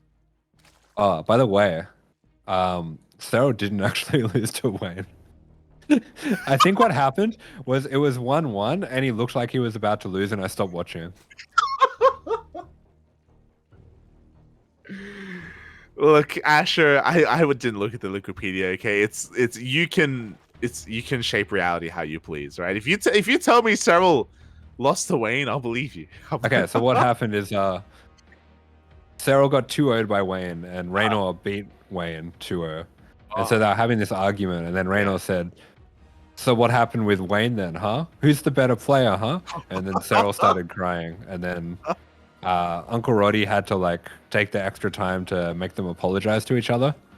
And now that they're friends again, Reynor can play it, but he's still, the emotional reality of what went down is a bit much, and that's why he's wearing the hood. I thought you were about to say that, like, because of all the arguing, Roddy, he put his foot down. He's like, you know what? If you two can't get along, I'll play it. They're like, so no, Reynor can play. Reynor can play.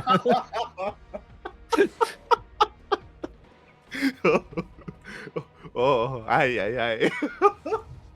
Look, if it works, it works. Okay, they got him to stop arguing, and now we have a game on our hands. So, but can you imagine if Roddy did the immortal Phoenix all in and he killed Firefly? I could see it working. I could actually see it happening. Yeah. Yeah. Especially the best of 1. Oh my god. Oh, but here we go. We're diving into this once again. Firefly going for a stock standard Stargate opening as to be expected, but I feel like a lot of our eyes are on Reynor, on what he is going to be whipping out here in game 3 and how aggressive he's going to be as well. Yeah, Firefly is going for the same thing once again. Not going to be going for that 3-minute third. It feels like that was just an altitude special there. He is going to be going for the more standard timing on this one, getting those extra adepts as well, just for that safety. So far, everything that he's showing is very standard. Reynor not going to be going for that early Roach Warren this time either. Yeah, exactly. This time not getting kind of baited into either aggression or more defensive play. He's just relying on Lings and Queens. Spores are being thrown down as well, so this time is not going to be, again, in a way, wasting resources early on as Firefly sets up his third. Yeah, absolutely. And straight away we see Reynor is going to be going for this more standard defense. He has those extra queens just to buy himself that time until the spores are up over at that third. And looks like Firefly going to be looking to sync up the attack here, but Reynor is looking so well prepared. And compared to the last few games, I feel like Firefly, at least so far, is showing him a very standard game. And this is going to be where Reynor's most comfortable. Oh yeah, exactly. Like Reynor, he has finally found himself in his groove. It took a little bit to happen, but here we go. Like he has finally in the zone. The hood is up, the rap is on. Chapstar blaring through his earphones. Oh. Hey, do you think that Reynor just went for the best of 3 Team GP maneuver, where he let Firefly take game 1, and then Firefly has too much confidence and doesn't do anything cheeky in the next game? Yeah, that would be the advanced Team GP maneuver. And Reynor, I think he, I think he watches some of Team GP, so that would make a lot of sense. The other thing, do you think because we know that Reynor is a big fan of rap, and we know that we've been dropping some bars here from Chappie. Do you think Chappie sent his SoundCloud to Reynor? Yeah, probably. Unironically. Yeah, I think. Which wouldn't be a bad thing, by the way. It's good. Chappie, if you haven't already, you should. You 100% should. I'm not going to back you up on this one, like, I'm sorry. As we do to see Reynor going to be sending in this little Ling run by. We do have some pretty quick reactions coming out from Firefly, but Reynor just poking, having a little bit of a look around here. The Oracles as well going to be poking around, seeing if they can get any damage. Oh, and Reynor looks like he's going to be going for a Queen Walk here. We have the Dropper Lords being prepared. We have that Overlord speed as well, so he is looking to hit fast and looking to hit hard. Yeah, we saw this from Serral last week. We're seeing it from Reynor here and now. This is what I was worried about on Babylon. You can be so goddamn aggressive here because of the short rush distance by ground, because you can power through all those rocks as well, and has Firefly piece it together. It looks like he has the Roaches and Ravagers have revealed themselves, and Firefly is preparing himself back at home. I mean, the kind of hilarious thing is the creep's almost there anyway. Yeah. It's already it looks there. Like, Dropper Lord's going to be coming in. The Queen's going down. We do have the Pooper Lords as well, going to be giving them that creep so they can go for the transfuse here. Is Reynor going to be having enough to break through the shield battery overcharge, though? We do have a couple of Ravagers coming in a little bit late, to be honest. A lot of Lings are going to be going down as well to these Oracles, but it looks like the Roach Ravager is slowly breaking on through, but the shield batteries are finishing. Yeah, shield battery's finishing on up. We see some of these Queens going down as well. Looks like all the transfuses have been used up. It's going to be a matter of whether the reinforcements can do it here. I think we have 6 gateways here for Firefly, but some big biles are going to be landing on the Stalkers there. Maybe Blink finishing up just a second later than he was expecting. Exactly. Massive biles on the army of Firefly, and he's being forced all the way back. It looks like the Ling reinforcements were barely enough here for Reynor to power on through. More biles going to be connecting, not just with the Stalkers, but also with the probes. Yeah, that's right. 7 probes have gone down in total so far, but looks like Firefly here is having the makings of a defense here. A few more biles going to be going down the shield battery. Don't quite take it down. We have another overcharge here, so if that overcharge can be taken down pretty quickly, which it can, we're going to be seeing more Stalkers being traded out, but I think Firefly actually is going to be holding on, if only just here. He's getting on top of the Ravagers. The Ravagers are going down. There we go. We have the aggressive Blink forward as well. A couple of biles are still going to connect on these Stalkers, but it looks like Firefly has enough. He has a worker lead as well. Reynor was insanely all in. He has to end the game with this push. Yeah, and Firefly going to be pushing him back. We do have the Overlord just kind of picking up, getting on out of there. At least one of the Queens is going to be taken out, but Firefly, he is continuing to blink after this. I think that was a little bit of an adventurous blink here. The Ling's actually going to be cleaning up some of these Stalkers, but things are so close here. The supply is absolutely neck and neck, and like you were saying, Reynor really needed to make this work. He's actually behind in the worker count now. Yeah. He's behind in those workers. He's throwing down his fourth base now as we speak. He's trying to re-drone as we speak and working towards Roach speed. But more of these overlords are being sniped one after the other. But again, did Firefly overextend with his blink? Yeah, another very aggressive blink there, but he actually focuses down those roaches beautifully. That was fantastic focus fire. And he is just continuing to force the trades. There's no roach speed, so these roaches can't really run away from the blink stalkers. Luckily, that one is going to be getting away here, but this is looking like a pretty good position for Firefly. The only thing that I think is a little bit difficult for him is he has creep literally on his third. He has a Zerg looking Nexus right now. He really does, but he has the observer. He's going to be able to clean all this up. He's got a bay behind this. He's making a prism as well with +2, so it looks like Firefly wants to be on the map. He wants to be as aggressive as possible. And Reynor is being forced not to drone, but he's being forced to make units. Otherwise, he'll just die. Yeah, exactly. So we are going to be having a lot of aggression coming out from Firefly here. Yeah, he cleans up a lot of the creep in the middle of the map. We have Roach Ravager on the way, +1 as well. But as +1 gets started for Reynor, we have +2 on the way. He's going for a drop load into the main. Okay, I love this. Going for a little bit of an extra aggression here is Reynor. Just trying to use his speed, use his aggression to keep Firefly on the back foot here. Firefly, meanwhile, is going into double disrupt production. Ooh, 2 disruptors at a time. We do have a bit of a Ling run by at the third base. We have the drop into the main. I believe we just used a warp in as well. The roaches are hitting that fourth base, so Reynor is all over the place. Yeah, Reynor trying to use his multitasking here to pick Firefly apart, and he gets the damage that he's looking for in the main. They're taking out a lot of those probes. 14 probes in total going to be going down, while Firefly has kept busy trying to defend this base from the Roach Ravager. Exactly. Firefly trading really well against the Roach Ravager, but as you were saying, the probes went down in the main base, and now he's going for the Nexus. He gets it! Yeah, the base goes down, and suddenly Firefly, he was looking so good, but Reynor with his multitask is going to be taking a really good advantage here. Both disruptors go down as well. That was very greedy by Firefly. Yeah, very greedy, just overextending once again, throwing away 2 disruptors. If it wasn't for that, maybe he could have been able to take this fight and trade efficiently, but Reynor is snowballing from here.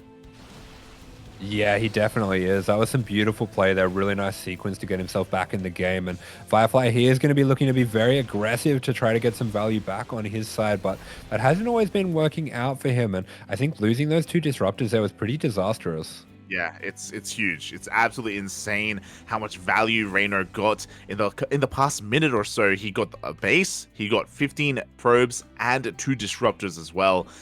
And now Reynor is about to max out, and Firefly is on the back foot. Yeah, Reynor about to max out. Firefly pretty heavily supply blocked here, so things are not looking too good for the Protoss here. He is going to be continuing to just take whatever trades he can with the Stalkers. Once again, showing his balls to Reynor a little bit too early. Oh, can you ever show them too early? Yes. You're not wrong. You're not wrong. I am a drink first. Oh boy, here we go. As no, we have the drop lord going back into the main base. The stalkers that were there are no longer in position. Meanwhile, the the prism has to find some damage. These disruptors have to try to find some kind of value. Yeah, beautiful timing there by Reynor to go back in for that Ling drop here, as we do have the disruptor on the high ground. This could get a really nice shot, and it will be shaving off a few of those roaches, so at least getting a little bit more value. Oh, I don't think he meant to drop that on the low ground there. Oh god, I don't think so either. A third disruptor goes down. Losses that we cannot afford here for Firefly, just falling apart at the seams as he is slowly working up his army, don't get us wrong, but again, he's still behind 60 army supply. Yeah, it's not a pretty army. It's not really where he wants to be. There's a lot riding on whether he can land some Novas here. And Reynor, he's got some pretty good micro. Oh, he's got Vipers. That is really just going to take away all the wiggle room that there was in this game. If there was any doubt about it, Reynor just wants to remove that from the equation, remove that variable altogether. Exactly. He's looking to yoink every single one of those disruptors, every single one of those balls. God, that was so close. Oh my god, any connection. That was insanely close. We have plenty more energy where that came from. Yeah, there we go. He is going to be charging on in. We have 4 Vipers in total. Firefly actually looking for a disruptor attack on those drones there. I don't know if that's necessarily going to be enough to get him back into the game, as he is looking to go for another miracle hold here. Yeah, exactly. A Nova goes off, connects with only a single Roach, and we run out of the overcharge, warping in as many Stalkers as possible. We do have 2 flanking Disruptors. Can we get some Novas off? Oh, Up! no. Oh. Looks like one is going to be focused down, the other one's going to be yoinked. So Reynor dealing with that very comfortably here, doing such a good job with his Vipers, just avoiding all of this. Viper's going to be sent back home, and it looks like there's only the one disruptor left, so there's really not that much potential for big Novas, as Reynor is just going to look to trade now. Yeah, exactly. Reynor is just trading as best he can behind this. He has a good enough economy, a good enough army. He's regathering his energy on those Vipers, and this 4th base is being broken for a second time. Yeah, we finally get a good Nova here from Firefly, but it's not really going to matter in the end. GG is called. Reynor takes it. It didn't look too easy. That was a little bit of a scary one, but he takes it down. GG, well played, Reynor. He brings it back in the end for his team. My condolences to Firefly, because you could tell, like, you could even see there, he kind of smashed the table a little bit after that loss. He knew that he was in a winning position. He knew that he had survived the worst of it, but then it slipped through his fingers. And that's something that sometimes comes with experience, comes with being in that situation time and time again.